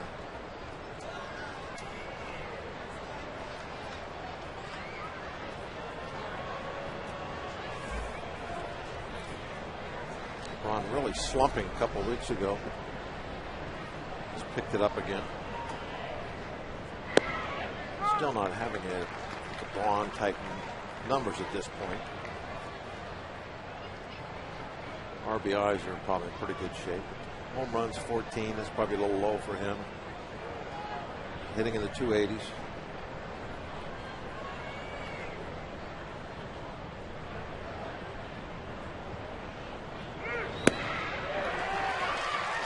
Carrasco went upstairs and Braun chased. He took that breaking ball right down the middle and then swung at the ball way up over his head. AT&T Mobility trivia question. You never came with second guess, did you? The only two Brewers to lead their league, Norman Thomas and Prince Fielder. Thomas with 45 in 1979. Fielder had 50 in 2007. I said Thomas, you said Fielder, so we'll split this one. Runner goes from first, and there'll be no throw. Stolen base for Corey Hart, his fifth. Watch Carrasco after he throws the ball, Greg. I don't know if he'll be in the shot or not.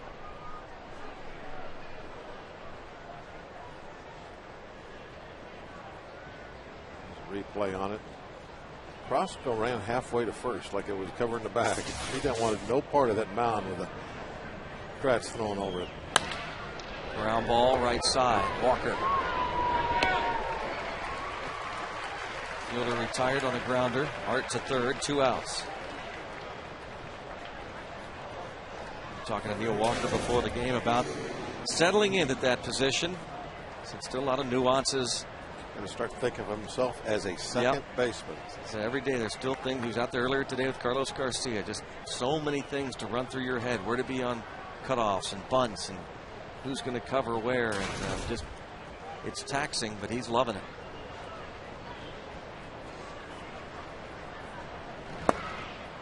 Did he? When it comes to actually catching ground balls and making outs, making plays, it's a much easier position to play than the other side of the diamond, shortstop and third base. But there is a lot of responsibility that goes with second base.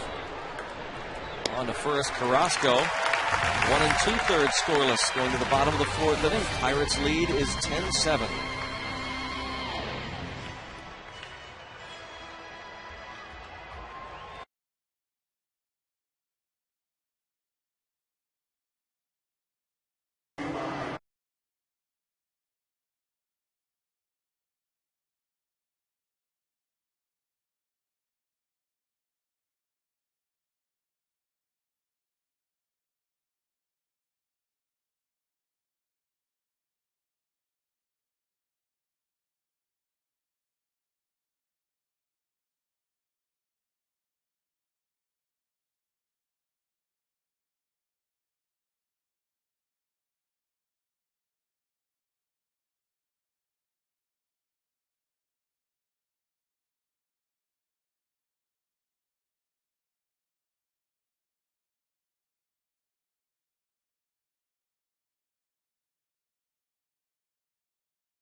due up. Pretty big dog there.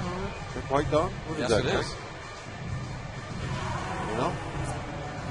Great Danish looking thing? Or Yeah. maybe not quite that big. Huh? I wonder what kind of dog that was. What would that be? Golden Lab? Is that Retriever. Golden Retriever? Boy, seems like an awfully good turnout out there tonight. Yeah.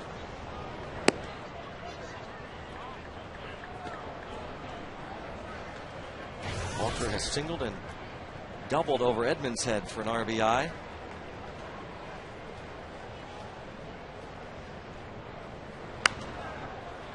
I'm talking about Walker's defense.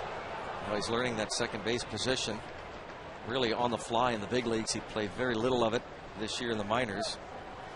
Some third, some first, corner outfield. But, he said the more and more comfortable you feel defensively, helps your offense too. You just feel comfortable in general. And he is 3 for 3.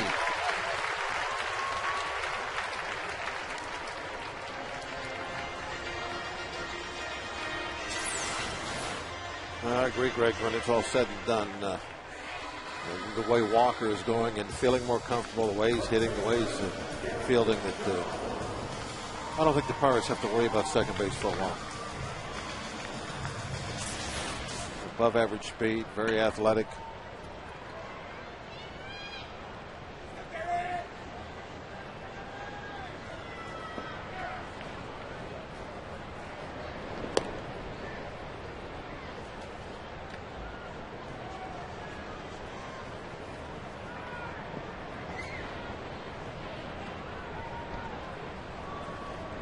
Garrett Jones has walked and flied to center.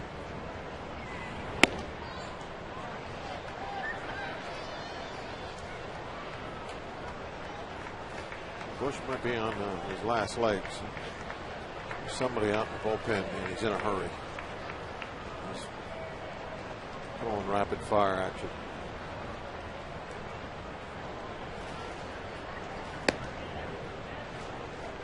Now 2-0 count on Garrett Jones. Even though it's just the fourth inning, Bush has got almost 80 pitches.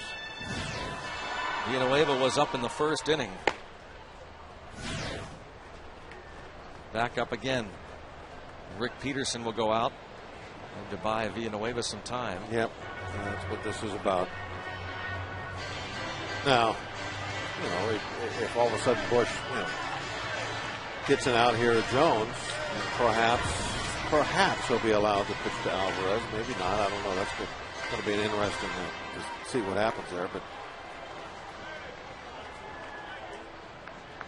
it's a no-brainer if he doesn't get Jones. He's gone. Kerrigan going over with Kratz and Lincoln still out there in the dugout. Teacher and his pupils.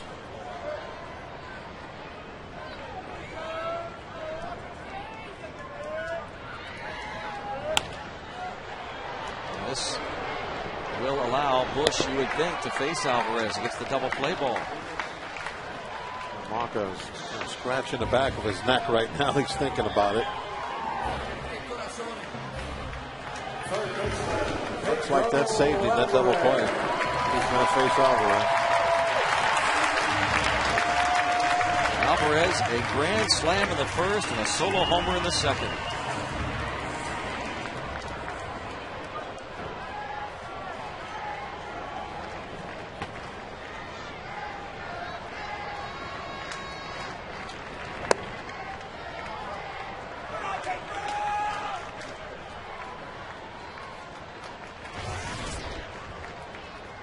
McCutcheon did it last year as a rookie. Yeah. It says you can't hit 3 in one game.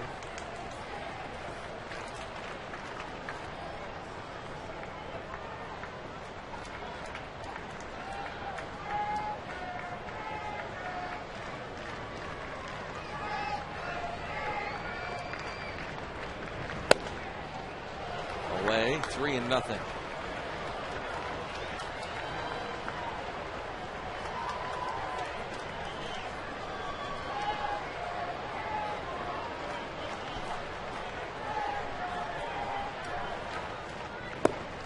4-pitch walk.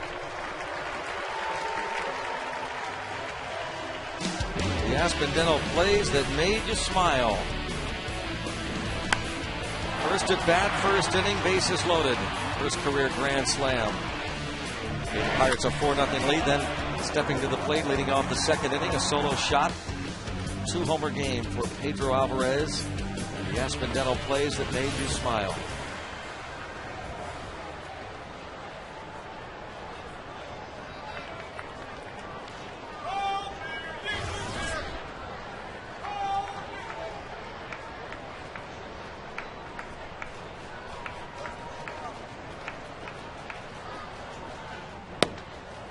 Strike on Millage. But Bush wanted no part of Alvarez. In his mind, he's thinking, well, they're going to let me pitch to him, but I'm not.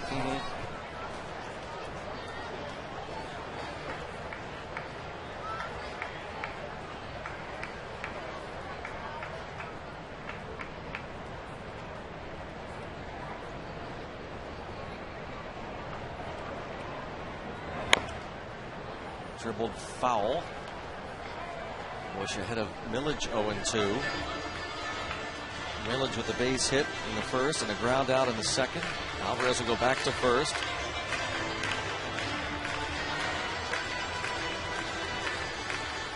Millage now in the midst of an 8-game hitting streak, batting over 400 during this stretch. And starting on June the 1st, his overall batting average .333, which is 9th best in the National League in that time since June 1st.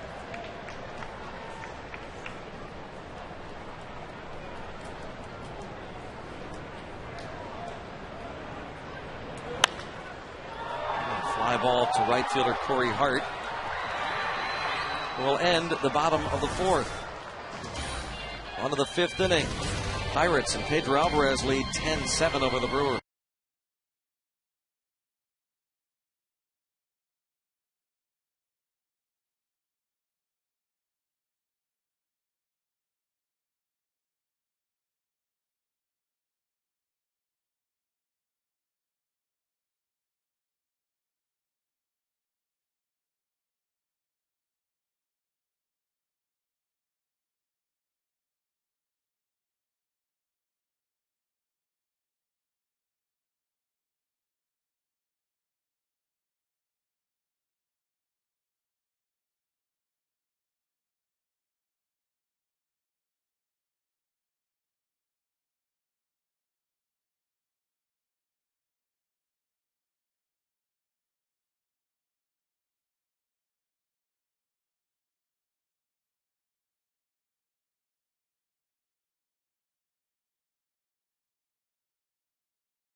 Yeah, right over here. Just excuse me. I'm just gonna come on. Just kind of. Pardon me. Pardon me. Pay attention to his paw there. Here we go. Here we go. He looks so happy, doesn't he? Yeah. I'm guessing they have a little walking area there in the back. I like the way she has her hair done. Poof up on top there. That's nice.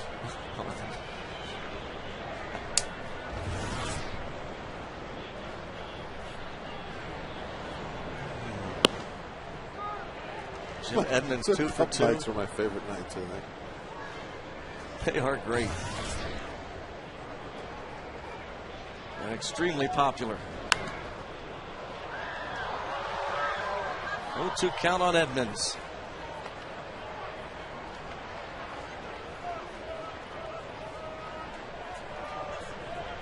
Cubs just love I coming always out wonder here and what the enjoying dogs ball game. are thinking Oh, about they're it. out thinking about the ball game. You think? Yeah, look. They're here to enjoy the game with their owners. Carrasco doing a good job of putting the ball upstairs when he wants to. Got Braun to swing through one up about the bill of his cap. That one there, the 0-2 pitch. Saw Kratz ask where it high, and that's where he put it. Oh, Now back down low with the breaking ball. Boy, what a job he did again, Carrasco, the other day after Ohlendorf lasted just 1 1/3. He came on to get Carlos Lee to hit into an inning-ending double play. Location. Curveball took a little off, put it right down there around the shins. The Astros had taken a 4-3 lead in the second, and then Carrasco pitched a 1-2-3 third, a 1-2-3 fourth inning. Got 2 outs in the 5th, but a couple of men were on base when he left, and those 2 would score. Otherwise, it would have been spotless for DJ Carrasco, who has lobbied publicly for a starting role.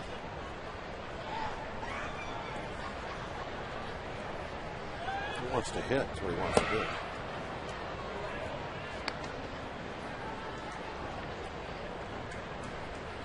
Escobar has hit twice, a single that drove in a run in the second, last time up a triple. This didn't miss by much.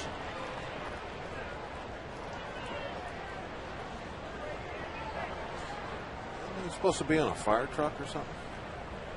It's a Dalmatian, isn't it? He's got the night off tonight. Must be a volunteer fire dog. Yeah.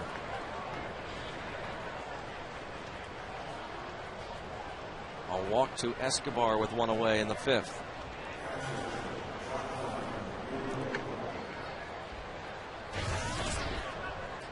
Joe Inglet out on the on-deck circle. Looks like Bush is done tonight.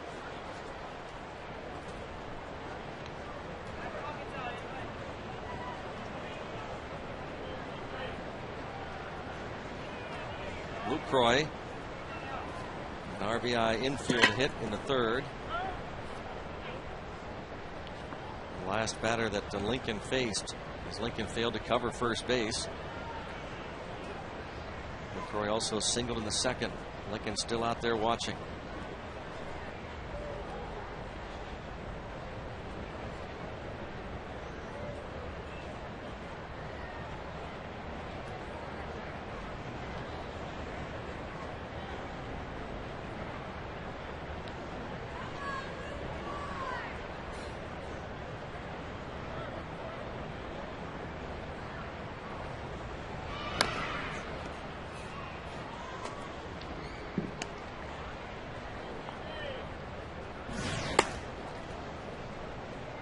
Pitcher spot for the Pirates will be due up 3rd in the bottom of this 5th inning. Brendan Donnelly starts to crank it up.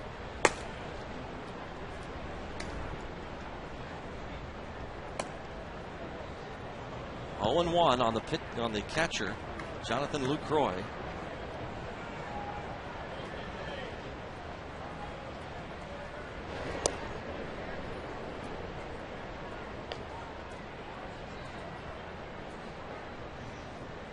Carrasco's been a workhorse this year, has been a workhorse in the last 3 seasons.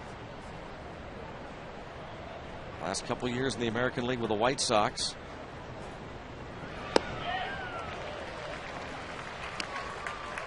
Count 0-2. Last year, 93 innings of work for DJ Carrasco with the White Sox.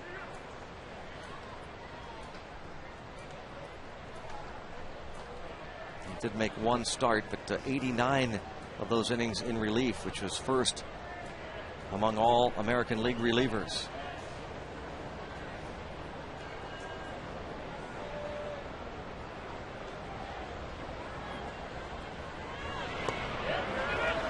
And he gets another K. That's 5 of them. Gets a lot of swings and misses out of the strike zone. Bad breaking balls down. He's very good with getting that fastball, elevating it.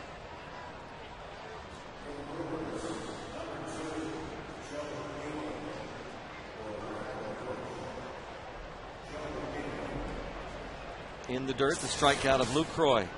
At that time, it wasn't really textbook for Kratz as he reached out, tried to backhand that ball out of the dirt, that curveball, like he was a first baseman. The result was good. He kept the ball in front of him. I think normally that's not the way you're going to do it. Not on a slow breaking pitch. When a guy throws that snap hook fastball out there, that's your only chance. You got to try and pick it out of the dirt. You don't have time then to get down and block it. Inglet takes a strike. 328 average. Inglet has 67 at bats, 39 of them as a pinch hitter, and a dozen hits off the bench. He's there, Delwin Young. Yeah.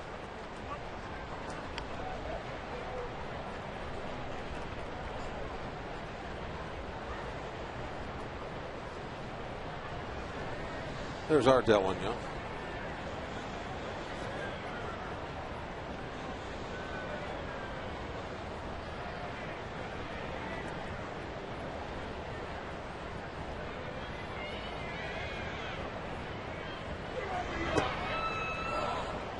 One ball, 2 strikes on the pinch hitter.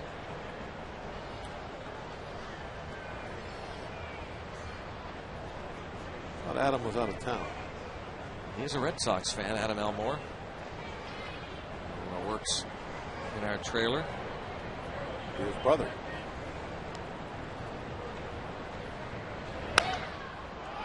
Fly ball to right. There's Delwin Young. DJ Carrasco. Fabulous work out of the pen. 10-7 Pirates lead.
Offer for the home games against the Padres this Friday or Sunday. Simply text Friday to 61592 for a special offer for Friday's game, or text Sunday to 61592 for a special offer for Sunday's game. Once again, text Friday or Sunday to 61592. Everybody's doing it. Grab your cell phone, act right now. That's right, Friday or Sunday to 61592. What is this? He's calling Blas. The parrot is calling Mr. Blas. Well, that's kind of hard to do. When Steve's at home, all he uses is landline, huh? Well, does Steve even know cell phones exist? Well, he calls it a car phone. Car phone.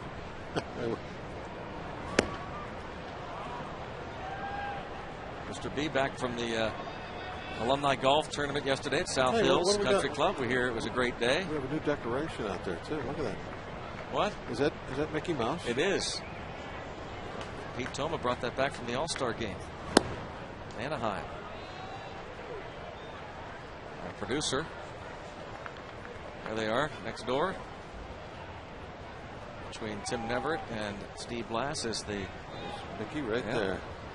Doran Check watching over them. He's in a Pirate All-Star uniform. Yep. Eric Kratz now 2-1 count on him facing the new pitcher. There he is. There's All-Star Mickey. Oh! Blass doesn't like that at all. He said, I'll take care of that. Yeah.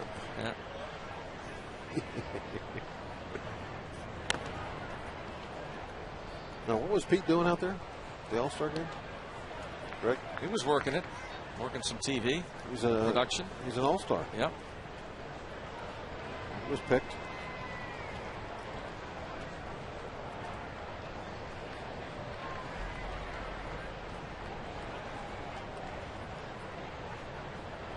Two and 2 on Kratz, who was 0 for 2 against Dave Bush.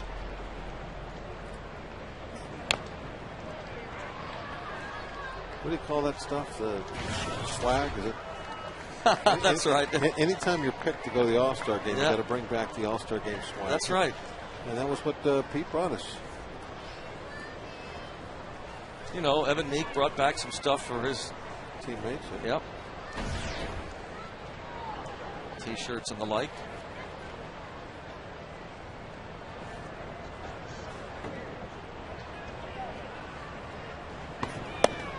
Full count on Eric Kratz.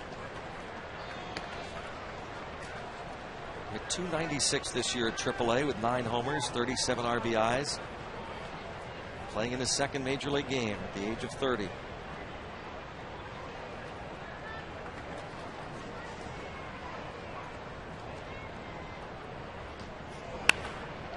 Sharply hit foul. It probably feels a little more normal tonight. There's the other All-Star, Evan Meek. So Kratz, a little bit more of a normal game. It's not that first one. That's out of the way. I'm sure he's not really relaxed. I mean, it's something that he's dreamed about for all these years, and here he's there, and here he is. But that first one, that had to be a little nerve-wracking for him. Bounce to McGee. Retires Kratz. 1 up and 1 down in the bottom of the 5th inning. Eric Kratz getting the start tonight. Ronnie Cedeno back in there at short. He's 0 for 2. He has been one of the hotter players in baseball this month of July. Getting at a .438 clip this month. Collecting 14 hits and 32 at bats. 8 of those 14 hits doubles. Zach Duke will pinch hit for Carrasco. DJ's not liking that. Not that he wants to go out and pitch anymore, but he's not liking it because he doesn't get to go to hit.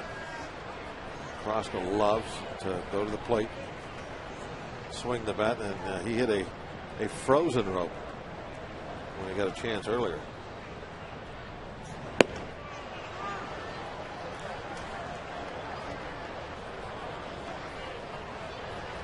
Carrasco, he loves hitting. And I think that's got to be a little bit behind him wanting to start, so he can go up to the plate. You get a nicer bat order, too, when you're a starter up there. The relievers, they get like 6 bats for the season. Here you go. That's it.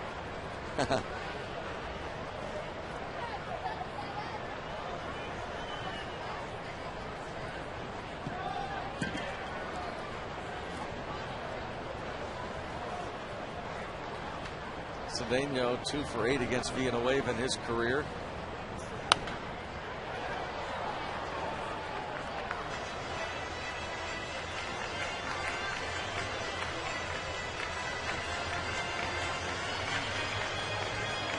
Ten runs, 9 hits for the Pirates. 7 runs, 10 hits for Milwaukee. Pirates trying to turn the tables a bit on this Brew Crew team.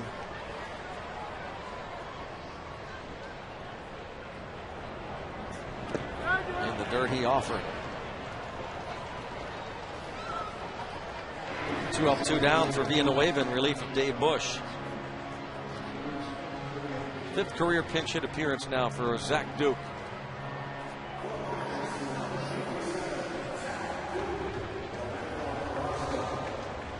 Second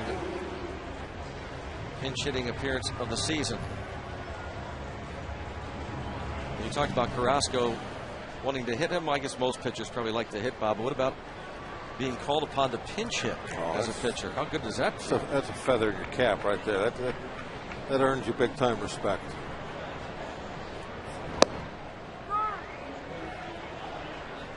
And that means that the manager regards you as, you know, a good hitter, you know, or maybe not good hitter, but when it comes down to pitching and what he's got on the bench to go with, he thinks you're the best that he's got, and that's why you're out there. No, I was never asked to pinch hit. You know that had to be on your mind.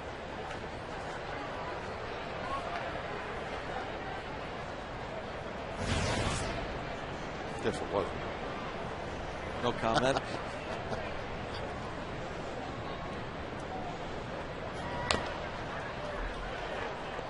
Duke struggling at the plate this season. Just 2 hits in 23 at-bats. Saving Ryan Church for later, of course. Crosby. You're down a player. McCutchen can't hit. So you're playing with 24. The other team's playing with 25. Offered, but he's going to reach first base as this ball goes into the dugout. A strikeout on a wild pitch.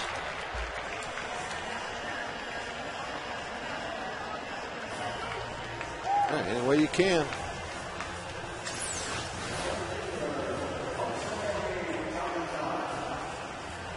Where'd that ball hit the catcher? Did it hit off the glove? Maybe, I don't know. Hit off the glove or off his wrist.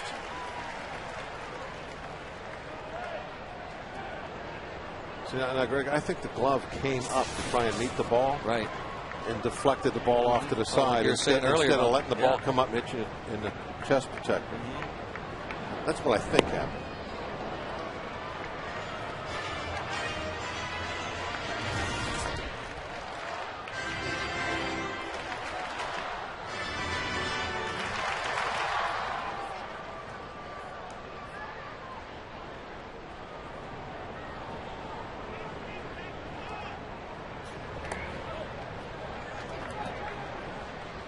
Croy gathers it right there at his feet.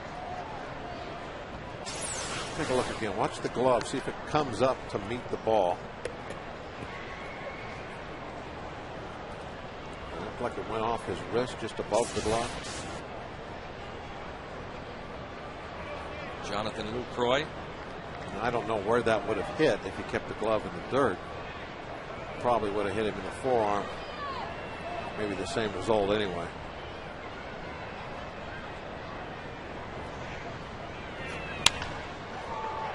Fly ball to shallow left. And the catch made by Ryan Braun. Tabata and the Bucks retired. Pittsburgh leading 10-7.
Look at the expression on his face. That's tonight's Freeze Cam, brought to you by Coors Light, the world's most refreshing beer. Tabata. Brendan Donnelly takes over now. DJ Carrasco, excellent work. By the way, speaking of Coors Lights and celebrating maybe later, Tim Collins, cameraman extraordinaire, 50 today. All right. Timmy? Congratulations. Yep. Happy Big birthday. 5-0. He's been doing these games for a lot of years. But he still looks Just about 25. A little bit of gray around the temples. That's all right. Nothing wrong with that. Just makes you look wise. There he is. Hey, don't look a day over 49.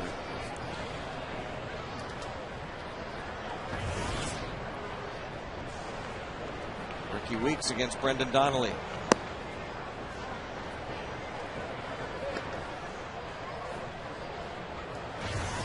Donnelly faced just one batter last night. 7th inning, got Jonathan Lucroy to fly out.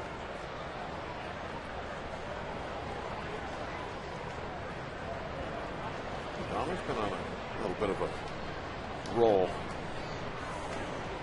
Is that ERA coming down?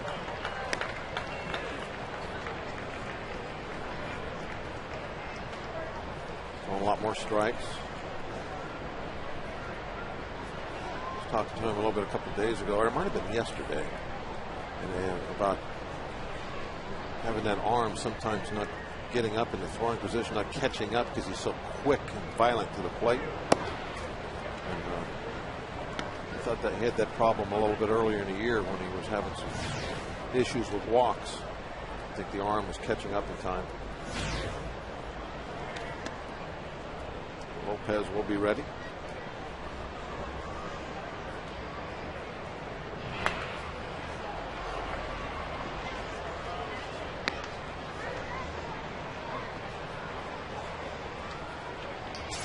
Everything is kind of normal until he gets his leg way up, and then he just explodes forward and violently throws the left shoulder toward the first base dugout, spins those hips out. And if the arm is dragging, he's going to lose a lot of pitches up high. I'll make sure he gets it up behind his ear in a hurry. Not much room for error when you wind up as that quick. You know, he pointed something else out to me too that I never thought about. He said it's hard for him to really work on that kind of stuff on the side, do a sideline, especially as a reliever, because with his delivery you can't go, 70%, 75%. It's all or nothing. Walks Weeks to start the 6th. Not happy.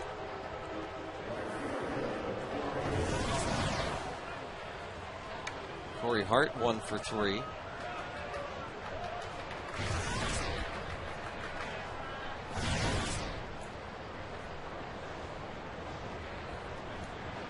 Pirates were leading 9-0. First inning. 13 men came to the plate. Brewers went right to work in the second, scoring 3, 4 more in the third to make a game of it.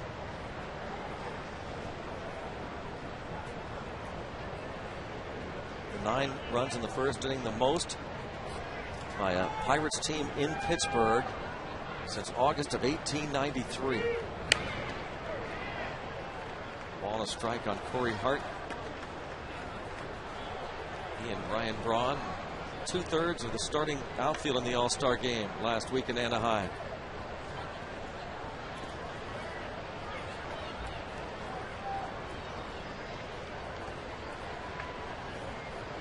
Another great example, Bob, of how meaningless spring training is. He was told essentially he was going to be a platoon player out of spring training because his numbers were so bad. Fly ball, center. Tabata. And Weeks will tag and reach. Oh, very close play.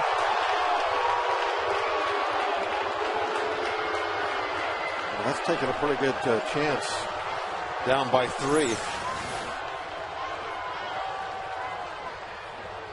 Tabla calling it the whole way. Now, while he's calling it, Millage should be yelling in his ear that the runner is tagging, so he knows to immediately, catch the ball with a crow hop going forward and get a strong throw in.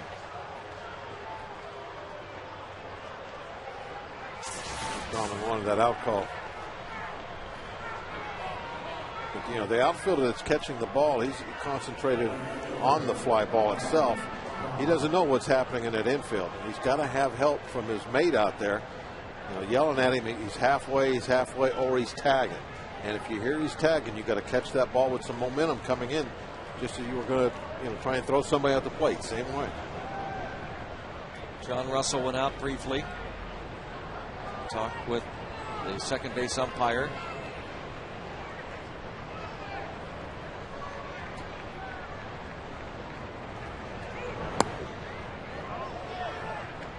Braun 0 for 3. He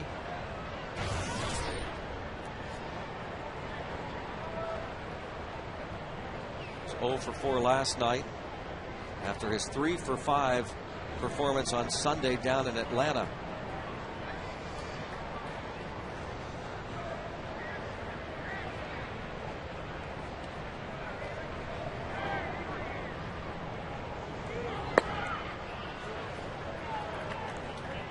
(2-0) with a runner at second and 1 out.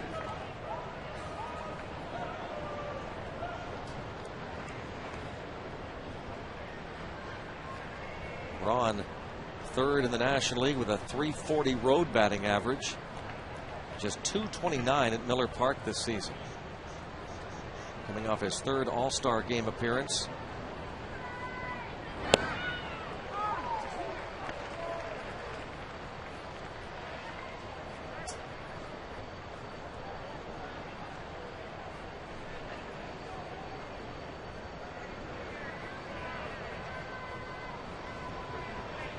There's been times I've heard people compare Braun to Albert Pujols.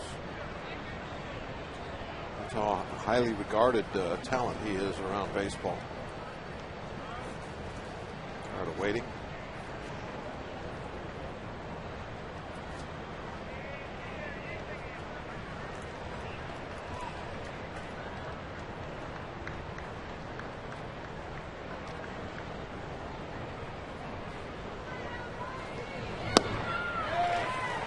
Two count.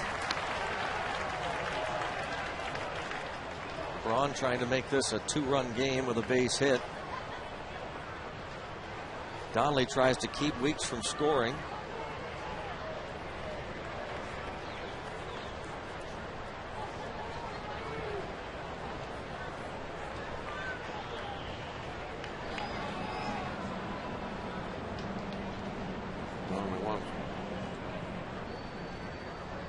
See some more signs. It always takes a little longer when there's a runner at second. Catcher having to go through a whole bunch of signs instead of just throwing down one. Stays 2-2 on Braun, looking as though John Russell will go to Javier Lopez to face Prince Fielder in this situation. Hoping Donnelly can get Braun. And then he would go to Lopez, the lefty, to face Prince Fielder. And then if he gets through the sixth, then you have Meek. And then you have Hanrahan, and then you have Dotel. This is a key inning now for that Pirate bullpen. Whoa, tight. 3-2. And that has become an awfully good combination this year, those three in the 7th, 8th, and 9th. Here's that pitch up and in. On just spinning out of the way a little bit.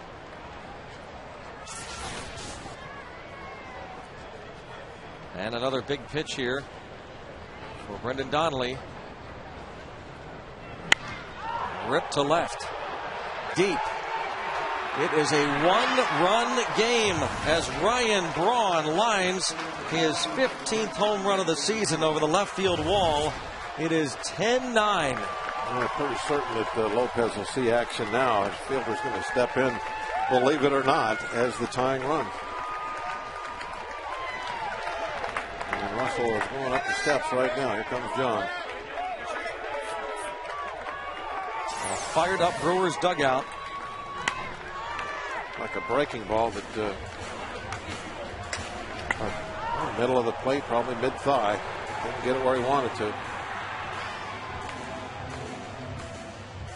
There it is. Watch the location. A little slider. It's got a little dip to it, but man, the spot was just not where it needed to be. Brendan Donnelly exits the Columbia Gas 8-1-1 call to the pen. The Pirates' lead is down to 1 run.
Innings of work, he's now allowed 6 homers.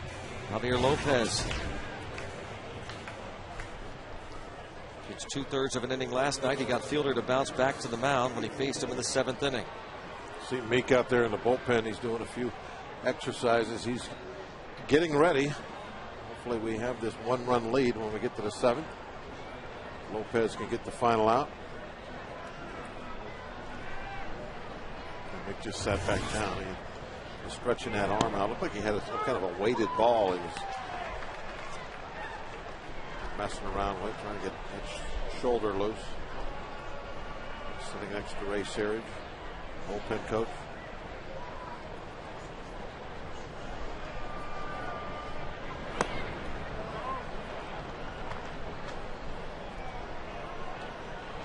Hanrahan, his job is normally the 8th. But definitely is not the game we thought we were going to see. Looked like a Pirate blowout tonight. And now it's going to be nip and tuck all the way to the end.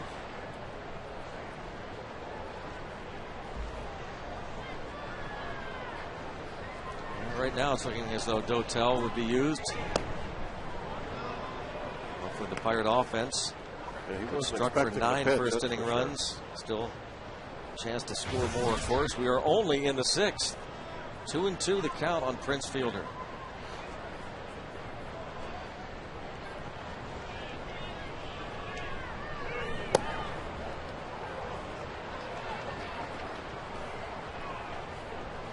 Goes to 3-2. Lopez has seen a lot of work this year. Done an excellent job.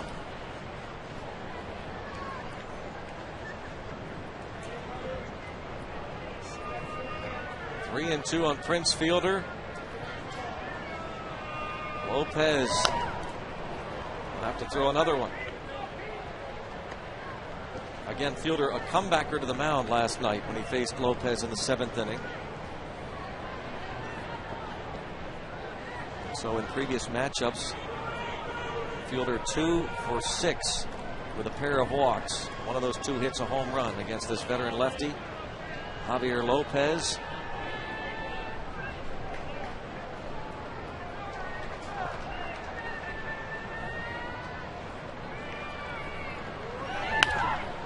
And he will get him again. It's a ground ball to the shortstop at the second base position.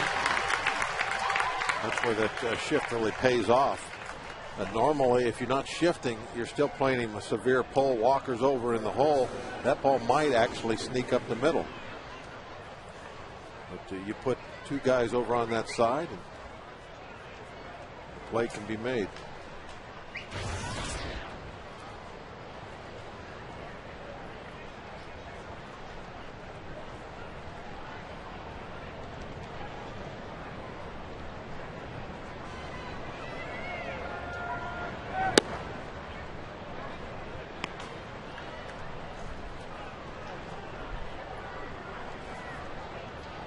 McGee 1 out of 3. His first 2 at-bats against starter Brad Lincoln. He lasted just 2 1/3. Gave up 7 runs on 9 hits. McGee a big part of the early game because he made a bunch of errors. Ronnie Cedeno handles the last 2 outs here in the top half of the 6th inning. Lopez does his job. Pirates lead is 1.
Pirates game, a Lastings Village autographed baseball, and a gift certificate from Day.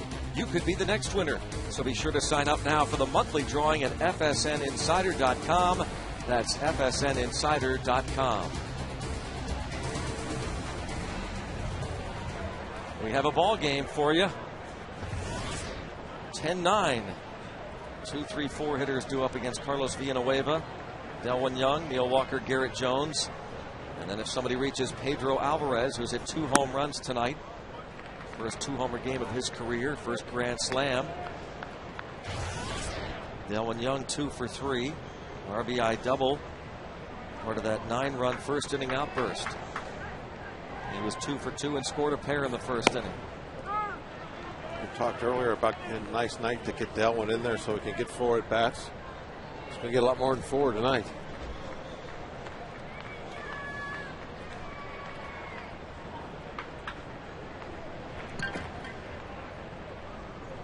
Runs, and we played 5.5 innings.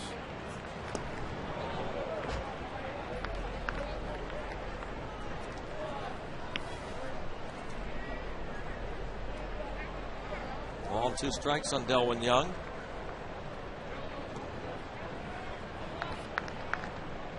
His first start since June 26th when the Pirates were in Oakland, making his 7th start of the year in right field. He's also made 7 at third, 3 at second, and 3 as a DH. I think Delwin tries to even out the amount of pine tar on his left-hand hitting helmet and his right-hand hitting. Is his right-hand hitting helmet, is it that dirty? Even the P is starting to disappear a little bit on his left hand. And I think that this one should be probably a lot dirtier. There you can see the P is struggling to be seen.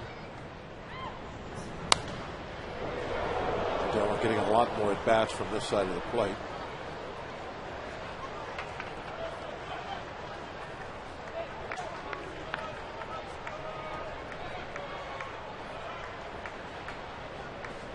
A little extra pine tar for the bat. Get the gloves a little sticky. All he's got to do is touch that helmet. Plenty extra right there.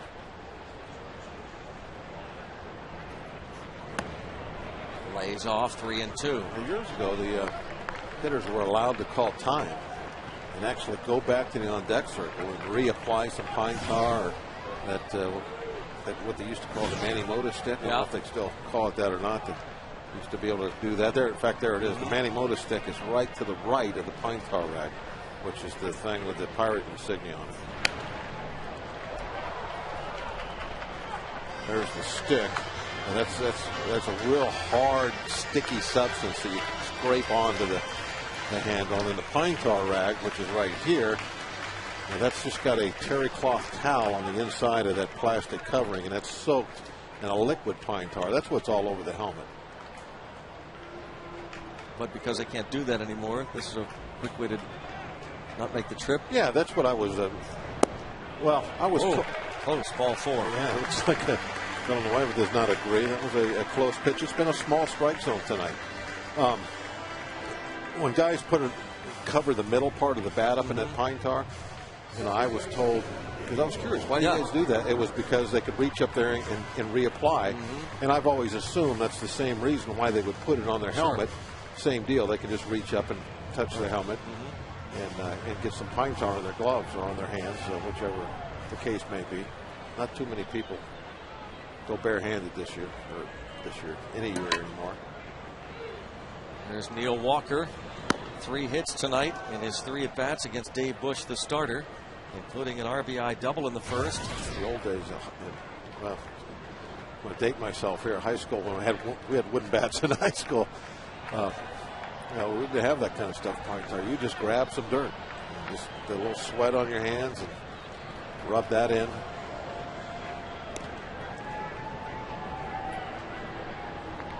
I just missed out on the aluminum bat era.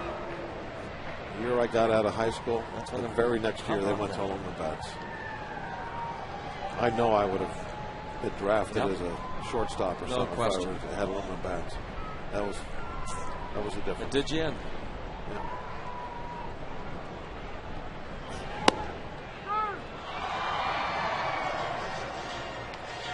Now 0-2 on Neil Walker.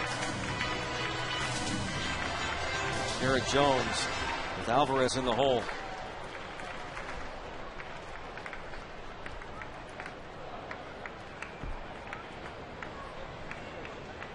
Greg, you remember when we're talking about the batting circle here and stuff? We tell this pitch. I'm asking if you remember another item you don't see very often. They had this aerodynamic device. Instead of putting a weight on the end of the bat, they put the thing with the big wings on it and swing that. Whatever happened to that thing? I think it was it's kind of ridiculous, but it was popular pretty for a while. Now you see all the weighted stuff. One with the sliding weight. You get the traditional weighted bat, and you have the sledgehammer, which I think Delwin got. I think he visited Home Depot and picked that up, brought it in. That's the weight, the collar that can go on a bat to add weight to the end so you can just swing your bat. I think they went to the big collar instead of the donuts. The donuts used to get stuck all the time on there. The collar is a little easier to get off. But you will hear that collar all day long on radio or TV. When you're watching it, you'll hear that sound.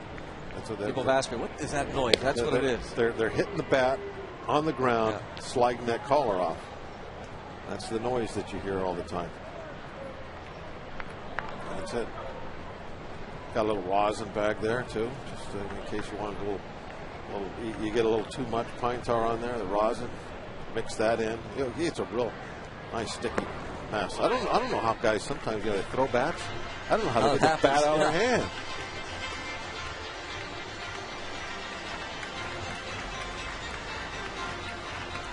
All the tools you need to go to work. Now, there was a pitcher I knew that had a sticky concoction that he could put in his glove or kind of on the stripe of his uniform, that where he could take his 2 fingers, press it down on a baseball, and lift the baseball right up off the ground. There's all kinds of ways to get that sticky stuff. Use your advantage. Walker having a good at bat right now, 3-2. More sticky stuff. Yeah. Oh, it's like a get-go in there. I got the seeds, I got everything.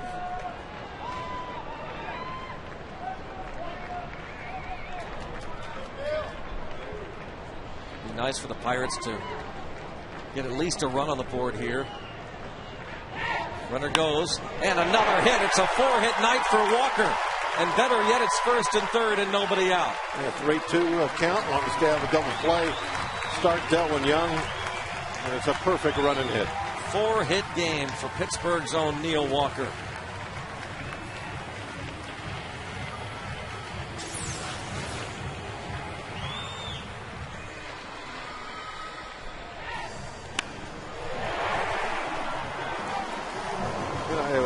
Kind of odd watching that replay from the behind home plate camera. It looked like both infielders were pinching toward the bag. That should never happen. I mean, one guy's got to hold his position. The other guy needs to go to the bag. A night for firsts. First 2-homer game for Pedro Alvarez. His first grand slam and the first career 4-hit game for Neil Walker. Pirates lead 10-9. Garrett Jones looks for his first hit. He's walked, flied to center, and bounced into a double play. A block there by Lucroy. Garrett Jones with just 3 hits and 19 at-bats on the homestand and hitting under 200 against Milwaukee this season. Brewers infield looks to turn 2. Trade a run for 2 outs.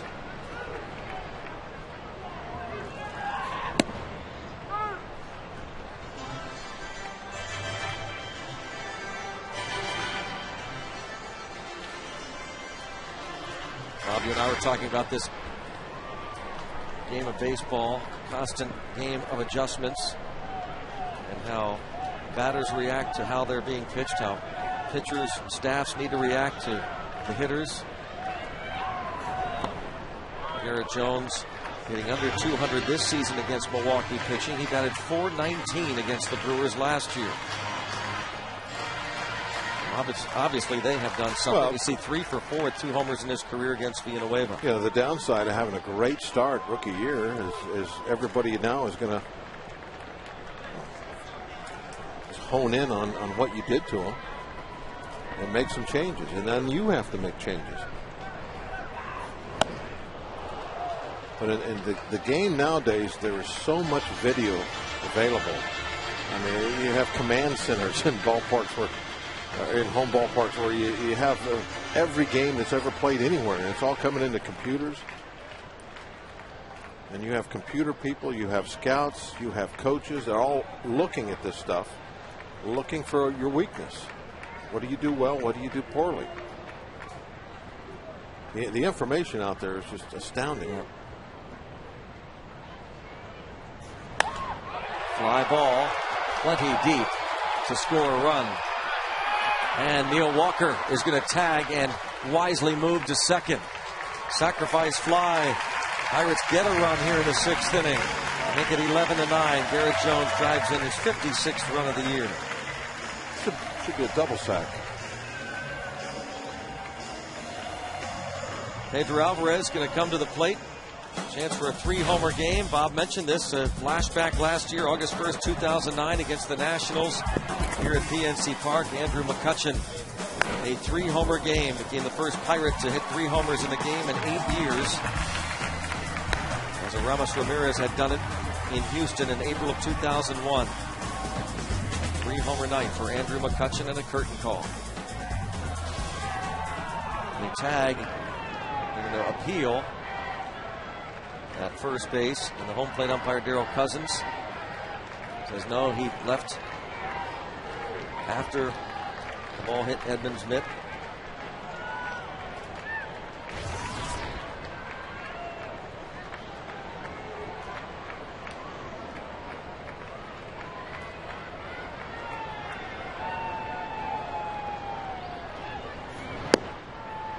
Two home runs and a walk for Alvarez. He's reached base safely now in 8 straight games. Hitting over 300 this month of July with 5 homers. You're kind of tempted to walk him right now, wouldn't you? You'd think. Set up a double play, perhaps. Right-hand hitter Millage on deck. In case you missed it, here's the first inning grand slam.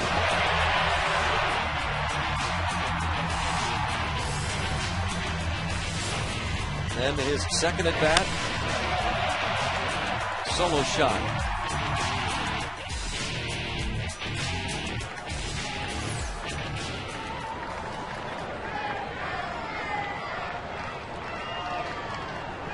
$11 o'clock. You don't have to worry about just seeing a part of it. Watch the whole game over again, and there's been a lot to see.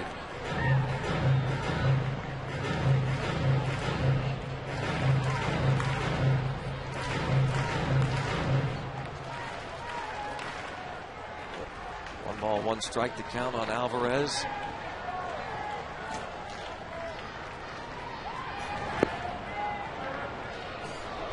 Oh, home plate umpire Darryl Cousins said he offered. The catcher, Lucroy, was asking for an appeal.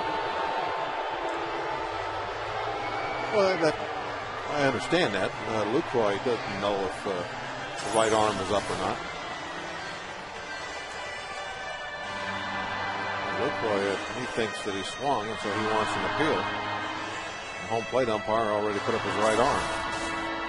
So John Russell asking for clarification.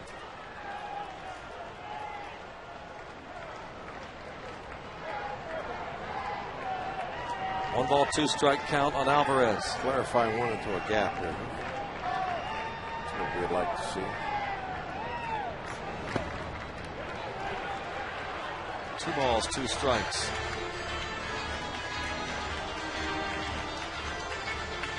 Thought it was going to be a breeze in that first inning.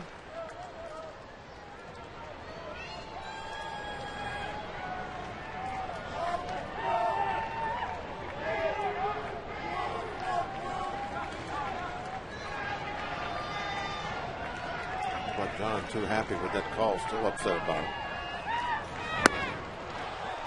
And a strikeout for Villanueva. By the way, that game, I don't know if we mentioned that replay at 11 is they squeeze it down to 2 hours, and we're going to make that clear. It's not a. Ali Prock does that job, squeezing it down. Takes out kind of the banter that we have sometimes, I think. Ali does a great job Yes, for that too, by the way. Is that what I said? What? Ali? Yeah. That's what I thought I said.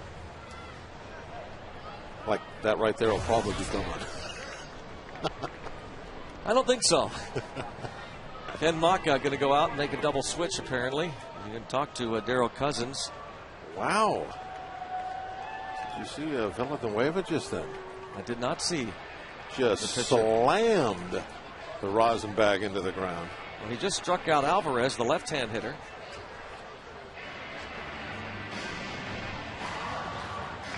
But Maka will go to Todd Coffey right now.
An unhappy Carlos Villanueva is lifted, and this was his reaction. You saw his reaction out on the field, which I thought was amazing to see somebody do that.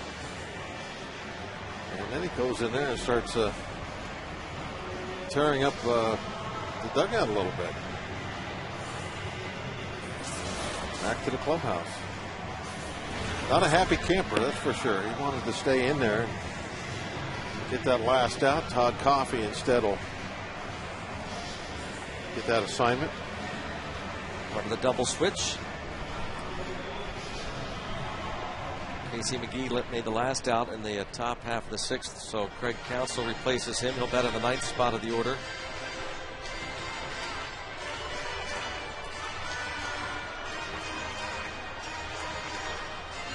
I'd be surprised if Mr. Maka has some words with his relief pitcher after this one's over. Hastings Village grounded out to Ricky Weeks last night when facing Todd Coffey. Coffey faced 3 batters. Gave up a hit to Neil Walker and 2 ground balls, one to Tabata and one to Millage.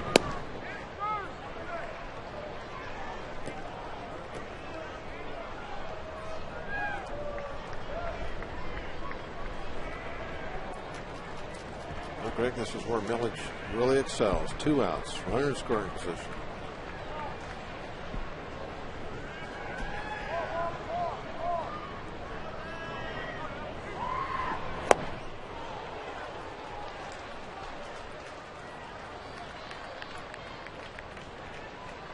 Millage 0 for 5 with a couple of strikeouts in previous matchups.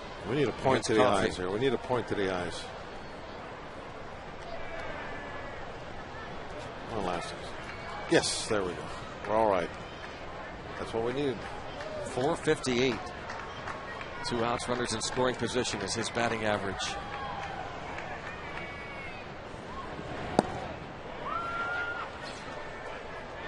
One and 2.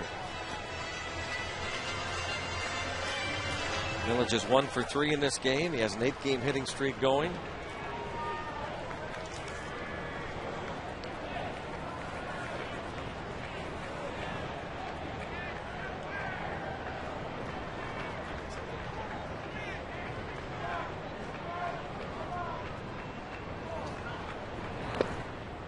Now 2 and 2.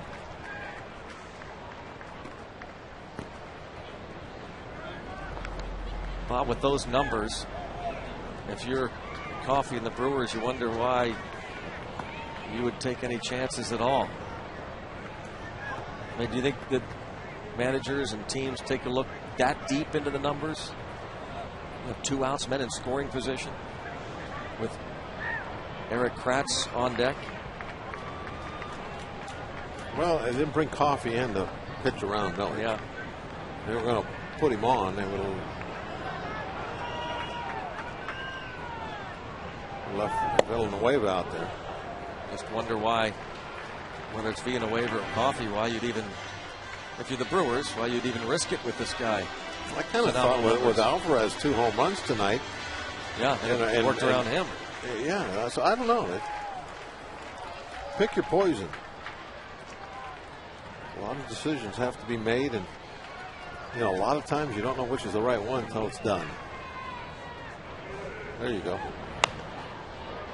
You see the matchup numbers, Greg. Yeah, we just talked about it. 0 for 5.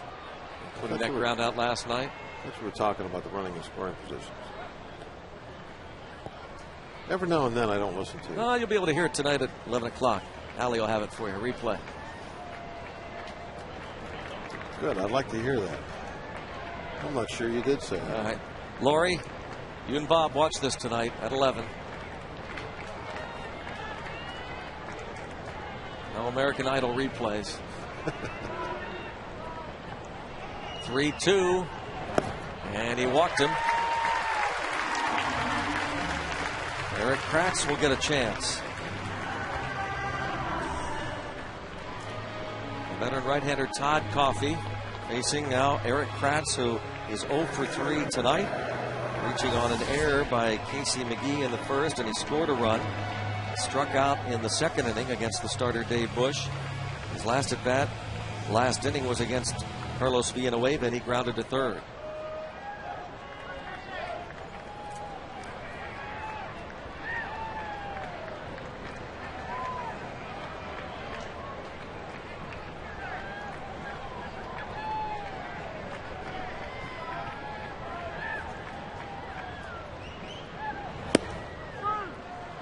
Strike call.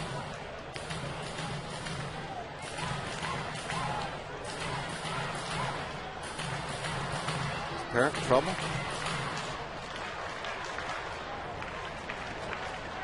Is that the silly string stuff, or what is that? It looks dangerous, whatever it is. Looks like something the parrot shouldn't have. 1 ball, 1 strike. I guess it's legal, huh? I don't know. That's why he might be being detained right now. That could be. That's what I think it is. Parrot pen. I think he's being detained.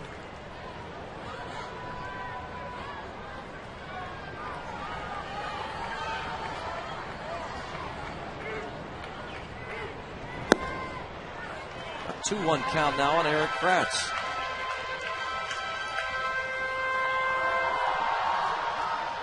If he reaches, Cedeno would bat. Pirates have scored 1 here in the 6th after scoring 9 in the 1st, 1 in the 2nd. That 1 run, of course, the Alvarez homer. 2nd of the game for the Bucco third baseman.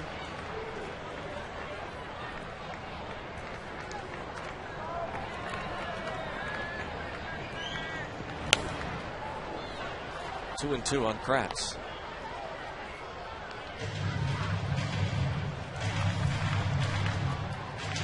After 611 minor league games,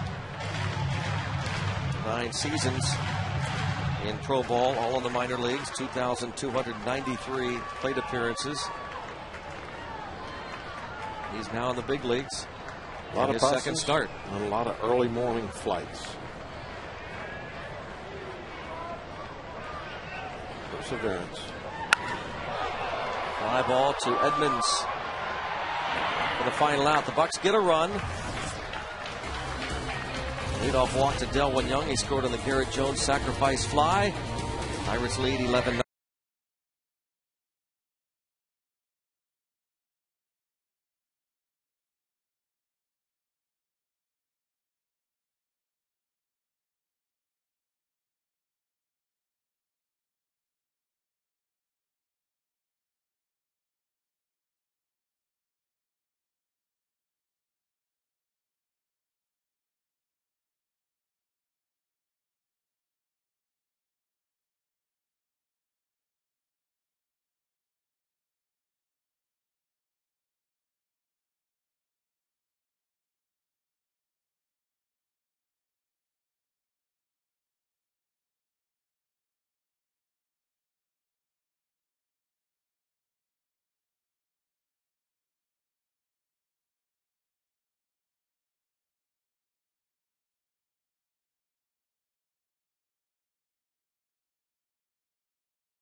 Been a wild and crazy night here. Game 2 of this 4-game series, Pirates and Brewers. Speaking of crazy,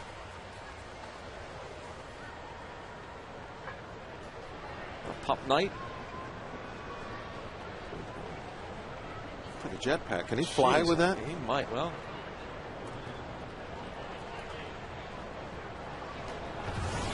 he's got something special planned. Edmonds, a pop-up that will drop in for a base hit.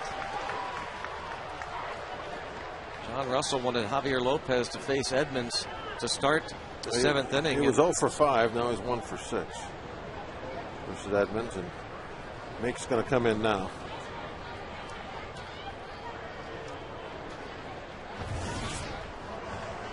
Edmonds, a broken bat pop-up that drops into center field for his 3rd hit of the night. Lopez faces 3 batters, got the last 2 outs of the 6th. Another Columbia Gas 8-1-1 call to the pen.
Mellon Park, this annual adult co-ed kickball tournament raises money for Girls Hope and Pump. For more information or to sign your team up tonight, visit pump.org. That's pump.org. Kickball for Hope.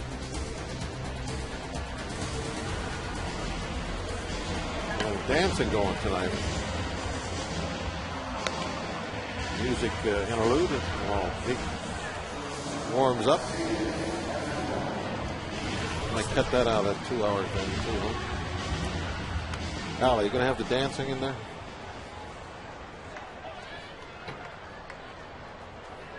I'm gonna have to watch because I'm curious now what does get cut. It ends up on the what do you call that? The cutting room floor. Yeah. It makes numbers extremely impressive. A 1-2-3 8th inning last night. He got Escobar to foul out.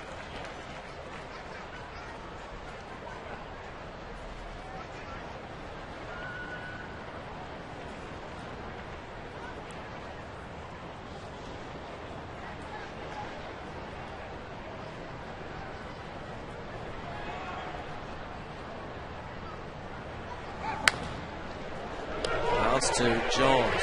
There's one, and Meek got over. Oh, not in time, according to the first base umpire, Daryl Cousins. That was a great job by the defense, so that really wasn't an easy double play, and they made it very close. Thought they might get the call. But, Meek really got over there in great shape.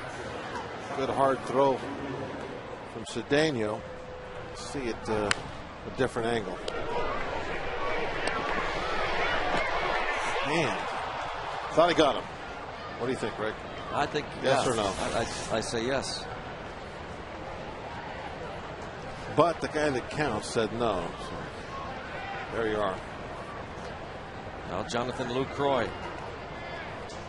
the rookie catcher, 2 for 3.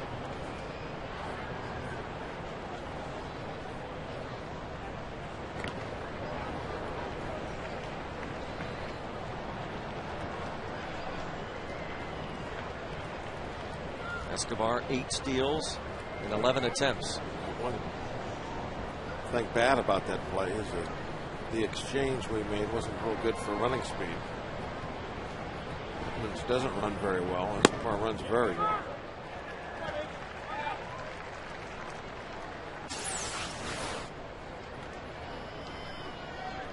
There it is again. It was just a beautiful feed by Jones. Everything was perfect.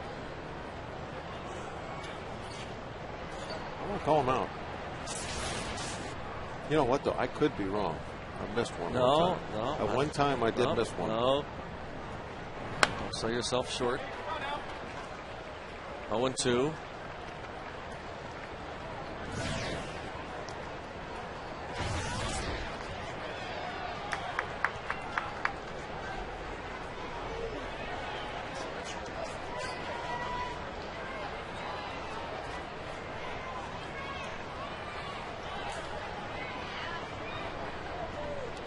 Colorado had him a little fish fry down there. 10-0 over the Marlins. Yeah. Saw that score roll across the top of the screen. Fox box.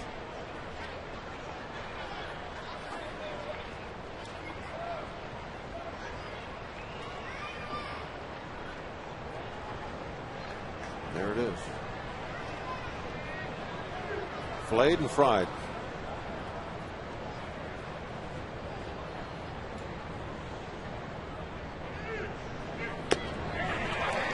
Strikeout.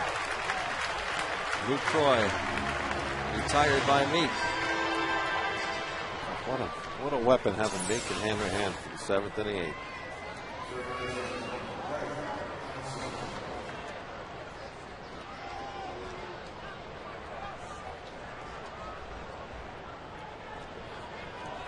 Oh, you love that slow motion.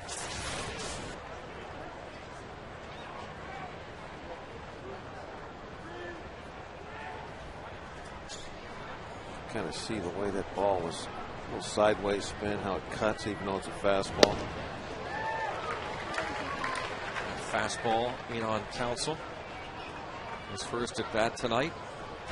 That's one of the impressive things that a pitcher can do, like Meek, is get a little sideways spin on the ball, but at the same time have those fingers behind the baseball long enough in the back of it to maintain that velocity.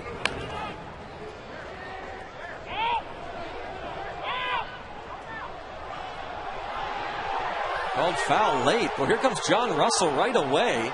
Well, the dugout, I think I heard him saying, throw him out, throw him out. Going right to the crew chief, Darrell Cousins.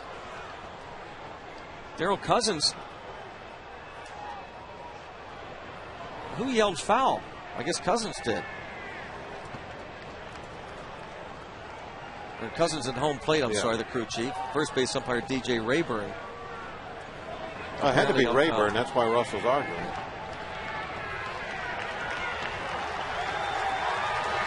Oh, Russell. Furious. Oh, this is as animated as you'll see John right here. He is really upset about this call. This has been a tough game for him to watch, I'm sure. Got that 10 runs in the first 2 innings. And at times it felt like it was slipping away, and now he gets tossed. John's been thrown.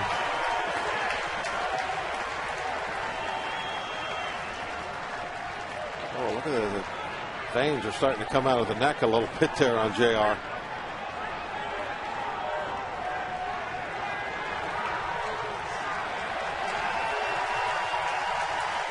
Oh, fans absolutely love it.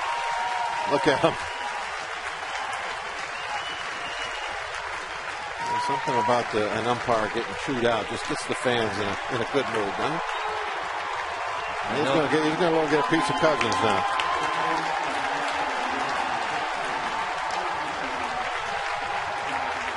Let's listen and watch all that transpired here.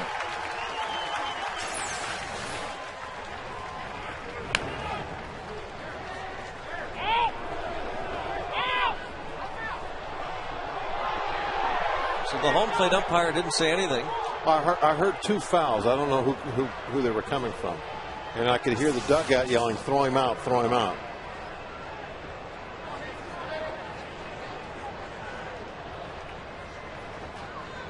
Runner goes on the 0-2. It's taken for a ball. And an easy. Oh! Stahl! Yes, he got him! Cedeno stayed with it, the overslide.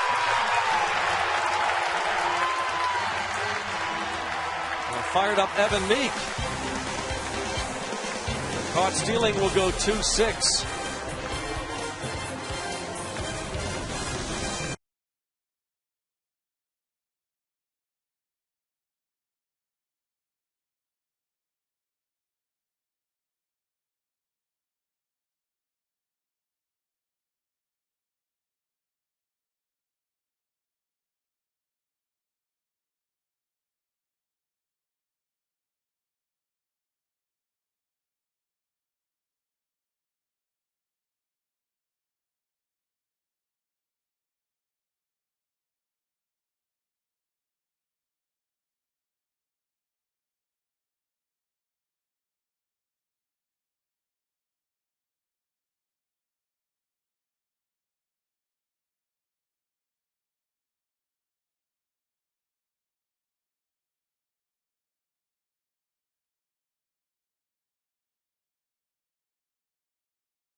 Off his thigh, and it definitely is not the home plate umpire making the call. Look at the home plate umpire. He has done nothing.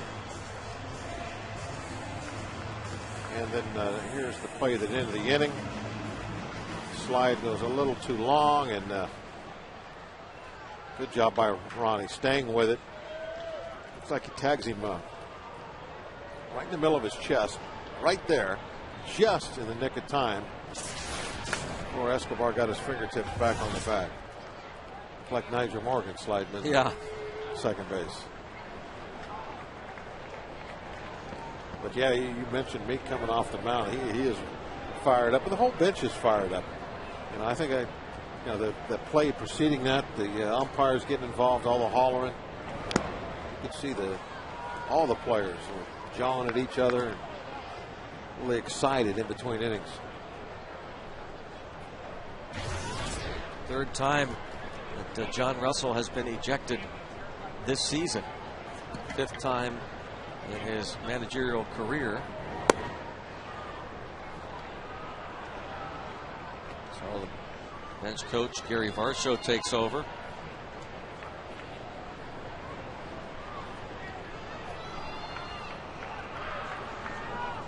Cedeno 0 for 3.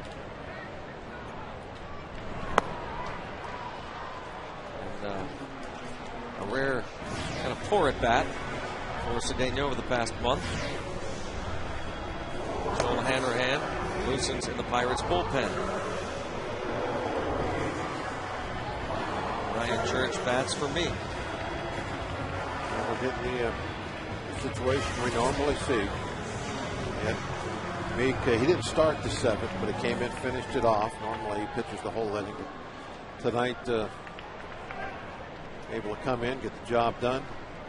Hanrahan will take care of the eighth.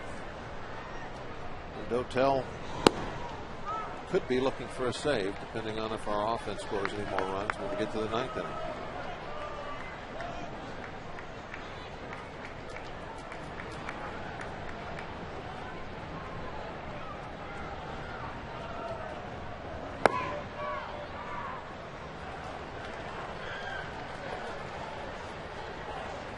Church 0 for 3. The walk last night.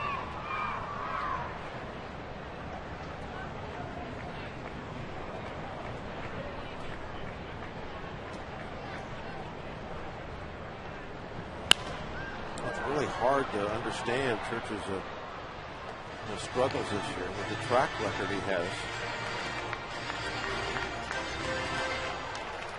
Lifetime hitter over 270.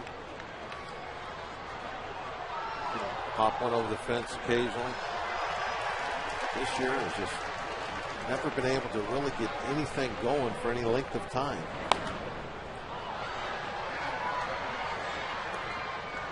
Now, I realize that can be tough for somebody that's not playing on an everyday basis to get anything going. But still, he's hitting under 200. That obviously is not near what he's capable of doing. You see the numbers a year ago. He was hitting 273.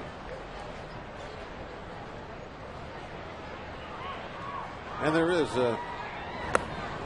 well over 2 months in the season left. So there's time to chase the bad one again. Goes down swinging. Coffey gets the first 2 in the 7th. Faces now Tabata. Breaking ball that goes down.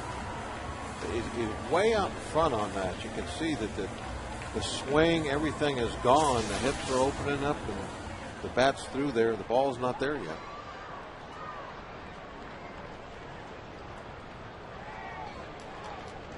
But I'm sure that he and Johnny Long are trying to work through this thing, coming up with different ideas, different things to try to get him going.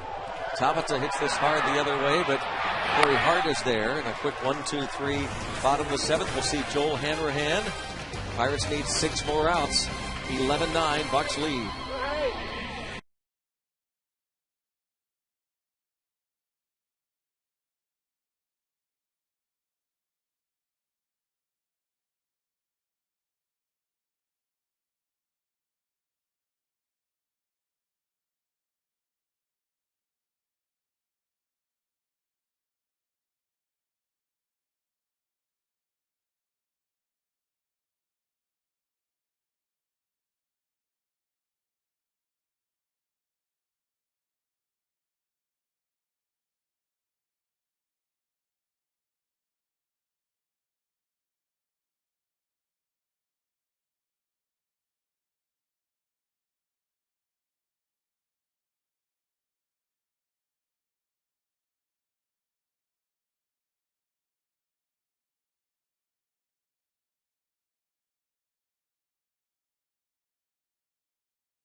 Out there, Bob. Right there in that window? I'll select that. Okay. You don't worry about that. Well, let me know which one to go to. Well, just be prepared. What's back there on the shelves? Hey, don't worry about that. That's post-game What is that? Yeah. All right. Looks like a good place to do a game from. Ryan Church stays in the game. He's in right field. And the new pitcher is Joel Hanrahan. Hanrahan, as with Meek, just having a phenomenal season. The strikeouts, 54, just 14 walks. Opponent's batting average under 200. Those two guys have just meant so much to this club. to this point. I know it's been rough, and the overall numbers aren't all that good, but can you imagine if Meek and Hanrahan weren't doing the job they were doing? Because it's become automatic. If we can get a lead, going into that 7th inning, we are tough to beat. Fly ball to left off the bat of Craig Counsell. And that's really what one of the things the team strives for, is to have the situation that the Buccos have. Yep. You can shorten up the ball game. And Meek and Hanrahan, don't tell, they've been able to do that. Trevor Hoffman loosens in the Brewers' pen.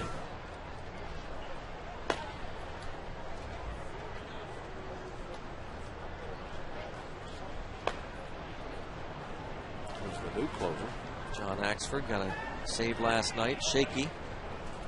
Got the job done.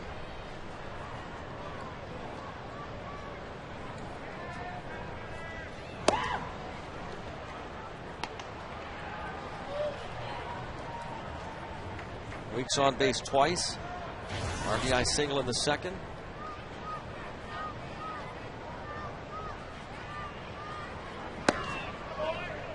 If this lead holds, my goodness, what is Jim Leyland doing here tonight? Tigers off? For maybe about 15, 16 years ago. Hey. A little bit more gray now. Shot past Alvarez into the left field corner for Ricky Weeks. A 1-out double in a 2-run ball game.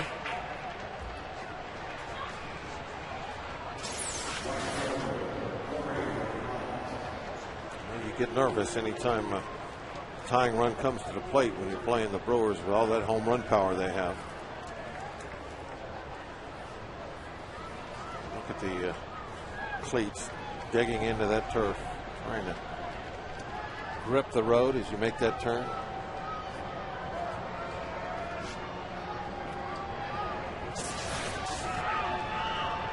One thing I don't understand, though, is the long pass. It just doesn't look comfortable. It doesn't look like it'd be easy to run in. But everybody wears them now.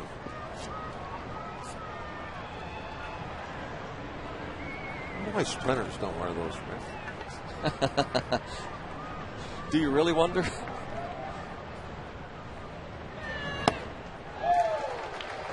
Corey Hart has 1 hit in 4 at bats. Last night, Hart faced Hanrahan in the 9th inning and flied out to left field. 1-out base runner.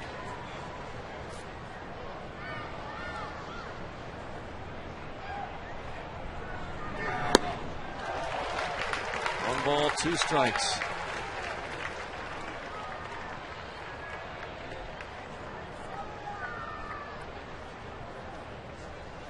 Earlier in the season, Hanrahan seemed like just overpowering everybody with that fastball of his.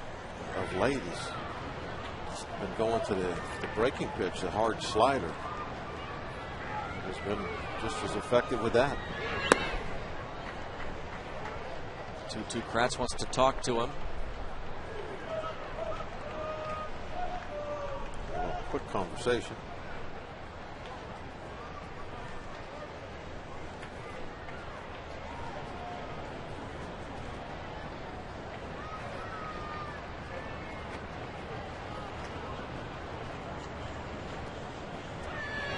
Got him with it. No sign. I like it.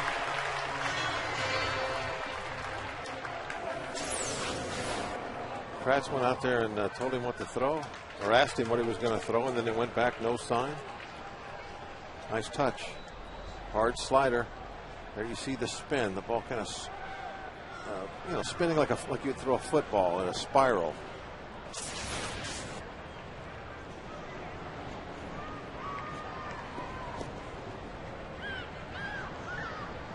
Two out.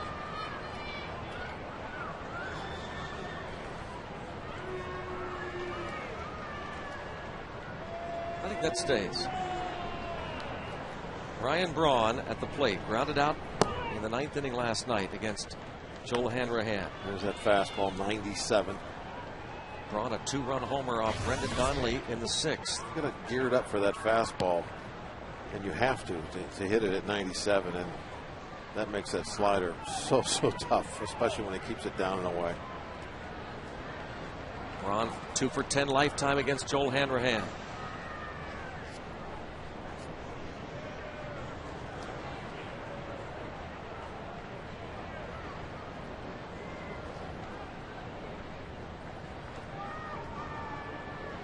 Prince Fielder is on deck, and now can't get together. Hanrahan's had to shake him off a couple of times, and again, you're always going to feel a whole bunch of signs. Pratt's wonder if he'll go no sign again, like he did that last pitch. Decide now, go back to squat back and say, okay, bring it. You know what I noticed? Watch his little idiosyncrasies with the glove. We see that he's like Jason Kendall.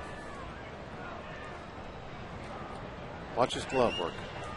See? Yep, just like Kendall. Yeah, isn't that? Yep, that's exactly what he does. Hey, he'll pull on the strings a little bit like Kendall does.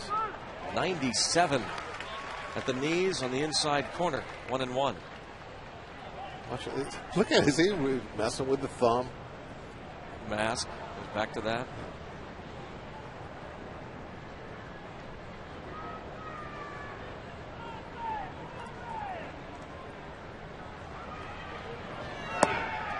Fastball missed this time. 2-1 on Ryan Braun. 5 of his 15 home runs against Pirates pitching this season.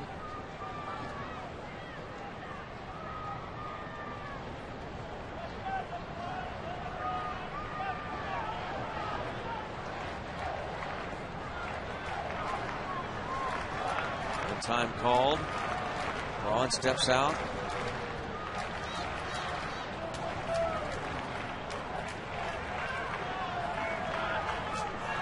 Everybody's picking at something. Now 2-2. That was 98. Pratt's pulling at the glove. Braun's pulling at everything. Uniform, his batting gloves. He shot a fielder. He's pulling at his uniform, just standing on the on deck circle.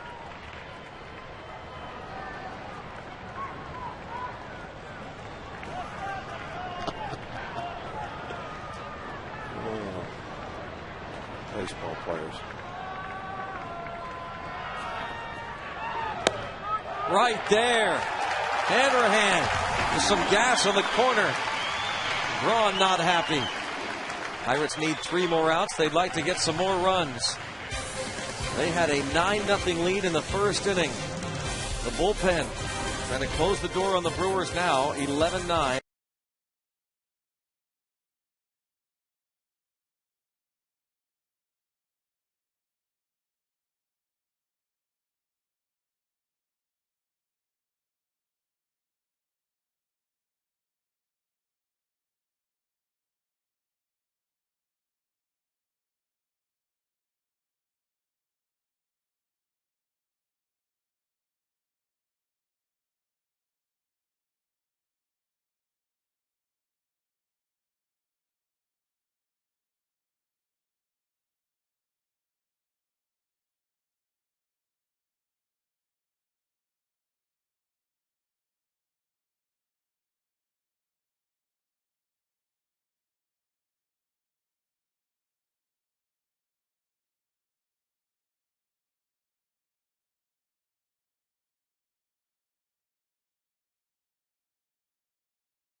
Pedro Alvarez shows you this PNC Park canvas photo wrap, courtesy of Trib Total Media, given away to all fans.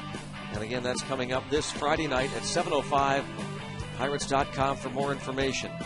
Beautiful looking. Did you notice there, shot. Greg, that Pedro was doing a lot of pointing over toward the right field stand? Oh, yeah. Showing us where he's going to hit all those balls. Be a nice, I'm sure that's what he was doing. A nice thing for you to get, and see if you can grab Pedro to autograph it for you down the road. Pedro does a lot of that autographing before games, after games. Trevor Hoffman, no longer the closer, but has pitched better lately.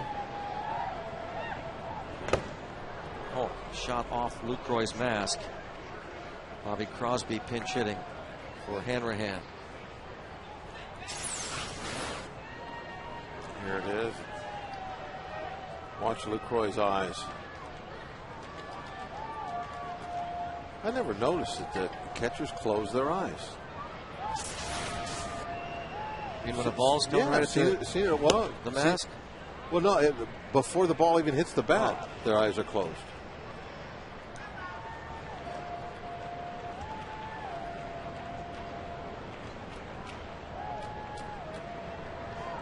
You know, the slow motion of the ball hitting the mat like a crash dummy.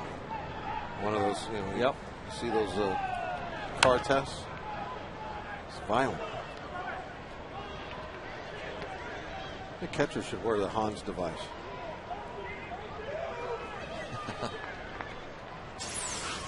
Watch how violent there's the eyes closed. Bam. Ouch.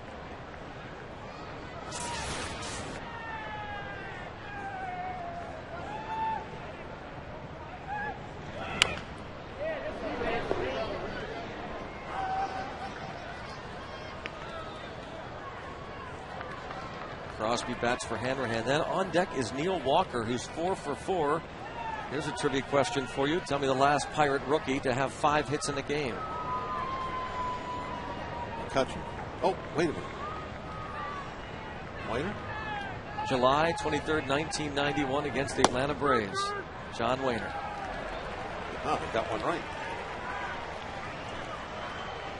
Hoffman strikes out the pinch hitter Crosby, and here is Neil Walker, his first career 4-hit game. Going for 5. Must be a growing up in Pittsburgh type. Pittsburgh guy, right?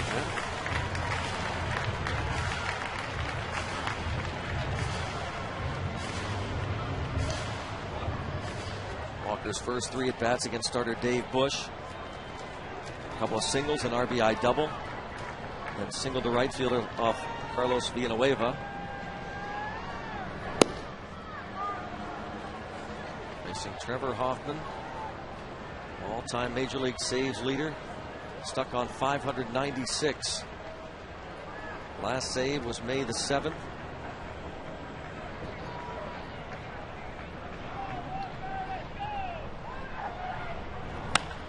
There it is. And it is 5 hits. Pittsburgh's own Neil Walker for the first time since July 23rd, 1991, when John Wainer collected 5 hits as a rookie. Watch them all. A fastball away, slapped it, but the breaking ball drove it hard to center field. Sometimes just a little flare. Hit that ball hard.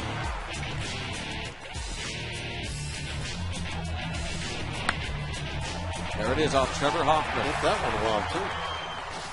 Just a couple of Pittsburghers. John Wainer, Neil Walker. 5 hits in their rookie year. You know what Jim Leyland said to Wainer after the game, after he got his 5 hits? What? Put all 5 of them in the end, they wouldn't have reached the bullpen.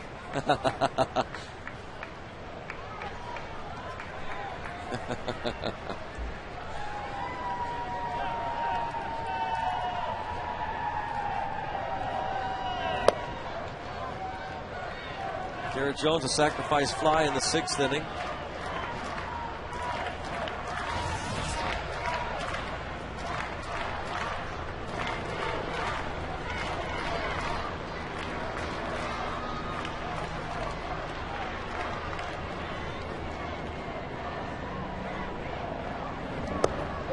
There goes Walker, not hesitating. Yeah, good anticipation. That secondary lead was well out there. Once he saw that ball go in the dirt, took off. Now, two-run lead. This is, what you can do. You can play like that. Whoa, talk about. Remember, I said don't come up with the ball, keep the glove down. That's exactly what we're talking about. Popped up like a piece of toast.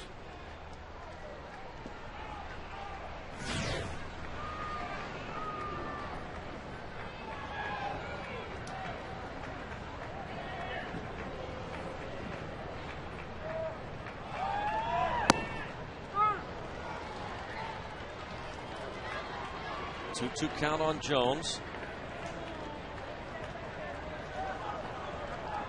56 RBIs on the year.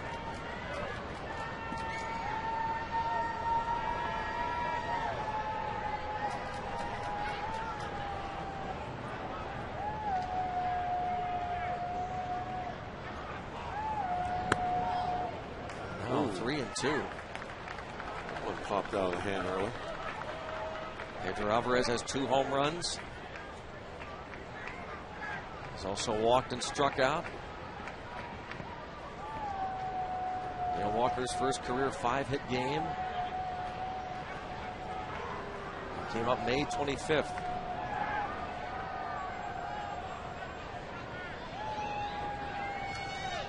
"11 hits tonight for the Buccos.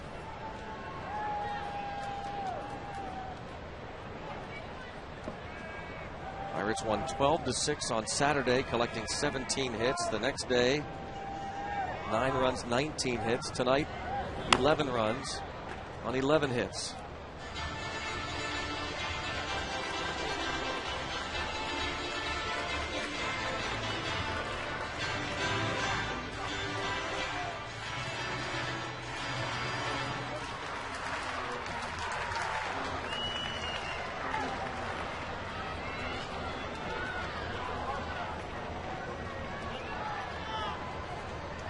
Still 3-2 on Garrett Jones. And he reaches out and he pops it up. That was Hoffman's bread and butter pitch for a long, long time. That change up, that Jones way out in front. Pedro, a long time ago, it seems like.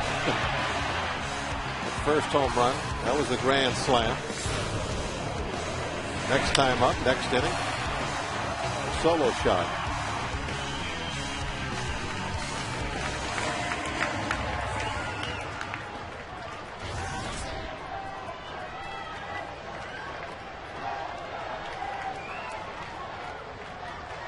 Hoffman has given up 8 home runs in 30 innings of work this year.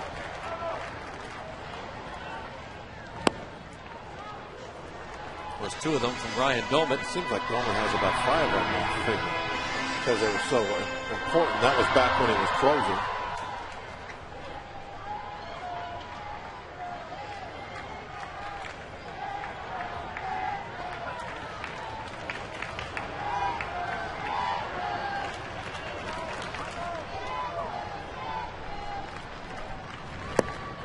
A little Pedro chant going downstairs. Let's go, Pedro.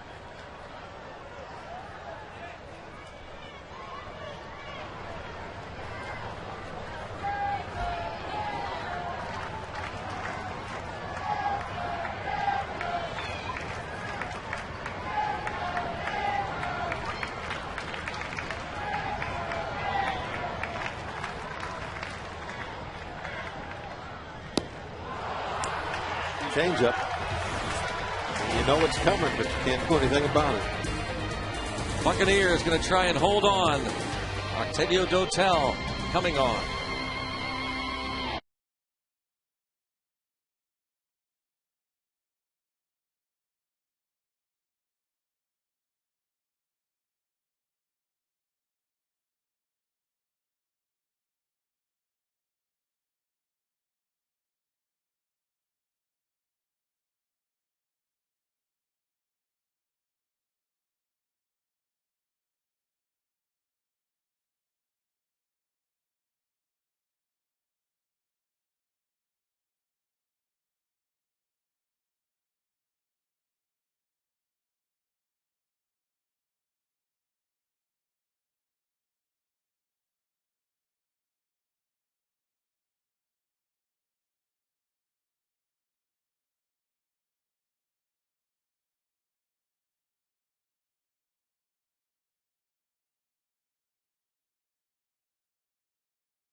Pirates scored 9 times, sending 13 men to the plate. They've had to grind it out.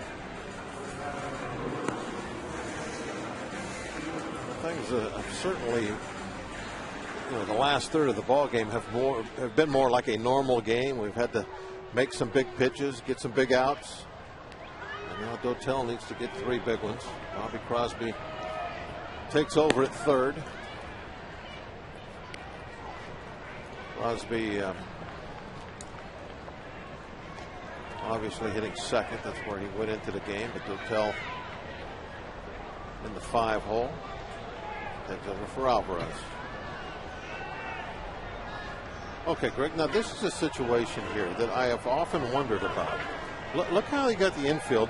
They need a base runner. They're down by 2. You could bunt the ball anywhere in that area and get a base hit. And it makes you want, I understand what the Pirates are doing. Everybody does it. But I wonder, I'd love to ask John Russell and Gary Varsho this in these situations. Well, I know why they do it, because no hitter ever takes advantage of it. I know, but you're right. No hitter ever. The only guy I've ever seen take advantage of it was last year when they were doing it to Garrett Jones. And Garrett Jones came up in a similar situation. We needed a base runner. They put on the big shift. He just push bunted, toward the left side and walked to first. And now the tying run was to the plate. I don't know why that, but I've never seen a hitter with a shift on try to do that in this kind of a situation. Fouled off to the right. 1 ball, 2 strikes the count on Fielder.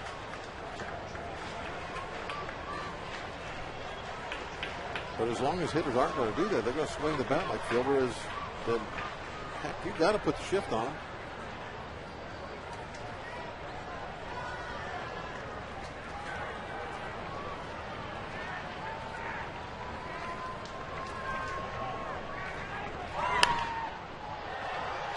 Still 1-2.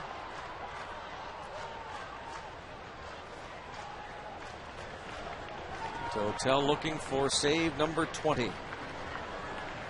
It's up to the official scorer to decide who would get the win, and you have to say DJ Carrasco is in line to get it. Great work in relief of Lincoln. And Dotel strikes out Fielder to start the ninth.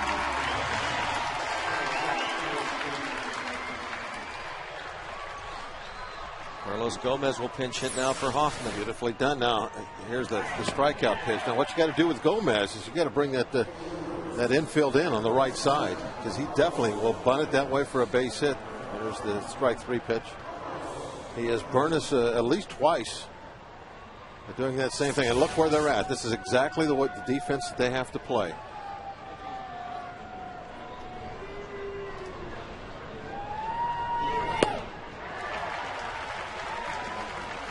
Gomez, one of his best weapons is that push bunt up the first base side. You have the first baseman way in on the grass, and Walker just a couple of steps behind. That way he can quickly get over to first. There's no way Gomez now can do that bunt down that first base line like he's been doing to us. Now with 2 strikes, they can move back into their normal spots. But that's exactly what the Pirates decided to do. They just, hey, you're going to have to swing the bat to get on. You are not going to bunt for a base hit to that right side. The key there was the second baseman moving way in. You got Walker in very tight. And that makes it to where he can easily get over to first base. You got Jones in real tight where he can easily come in now and make any play on a bunted ball.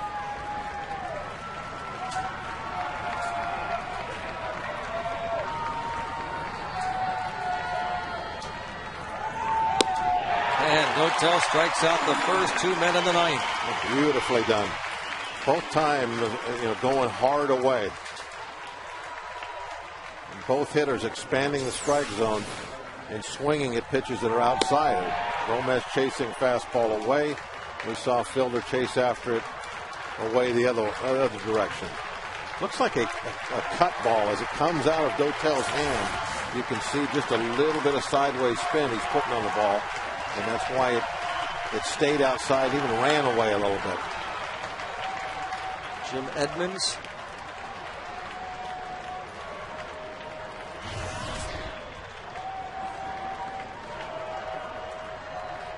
Big night for him.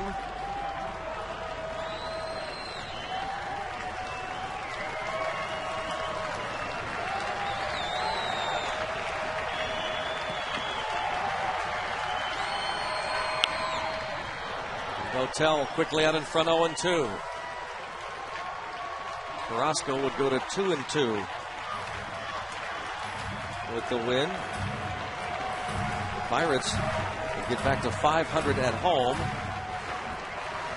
And what a nice start to this second half of the season following the All-Star break. Drive, left center field. Edmonds just loves hitting, especially here at PNC Park. His second double and his fourth hit of the game.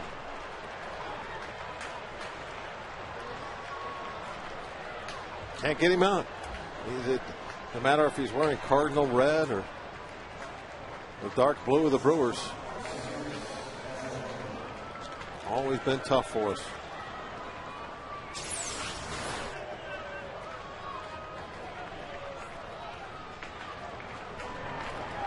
Fastball that Del high outside half. That's the exact pitch he hit that way earlier in the ball game. And now it's Escobar against Dotel. Escobar representing the tying run.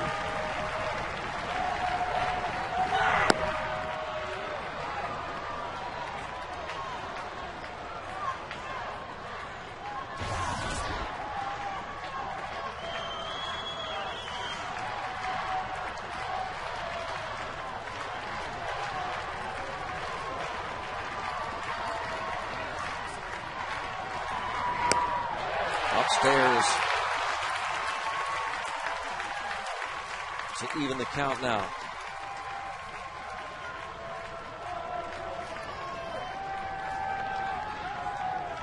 One ball, one strike on Alcides Escobar, the rookie shortstop. On base 3 times, RBI single, a triple, and a walk. And right there for strike 2.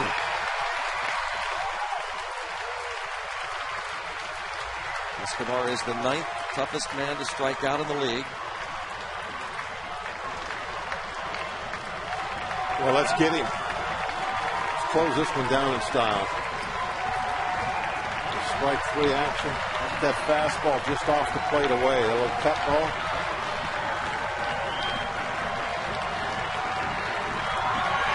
Oh, yes. I believe a slider. What's that? Struck outside, right? Raise that Jolly Roger, Bobby. Yep, bring it up to the pole. Get that Jolly Roger up there. Dotel saves it. And the Pirate offense has really exploded. 3 of the last 4 games. Fans got their money worth tonight. I mean, this game looked like it was over after the first inning. There was just going to be nothing really to watch. But it was a fight right to the end. 3 hours and 40 minutes of game. There's the breaking ball that Escobar got out in front of.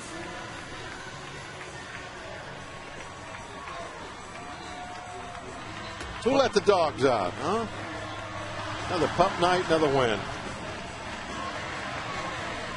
Final 11-9. Pirates hold on. Pedro Alvarez, his first career 2-homer game, his first career grand slam. Neil Walker, a 5-hit game. What a night. Our next broadcast of Pirates baseball on FSN Pittsburgh tomorrow. Homestand continues right here. Game 3 of the 4 games set with the Brew Crew. Randy Wolf, the veteran lefty, against Zach Duke. Trib Total Media Pirates pregame starts at 6:30. Tim Neverett and Bob Walk have the call at 7 right here on FSN Pittsburgh, bringing the game to you. And what a game. Final score 11-9 for Bob Walk and our entire FSN crew. Greg Brown saying thanks for watching. Stay tuned. The AGH Sports Medicine Pirates postgame comes up right after this break.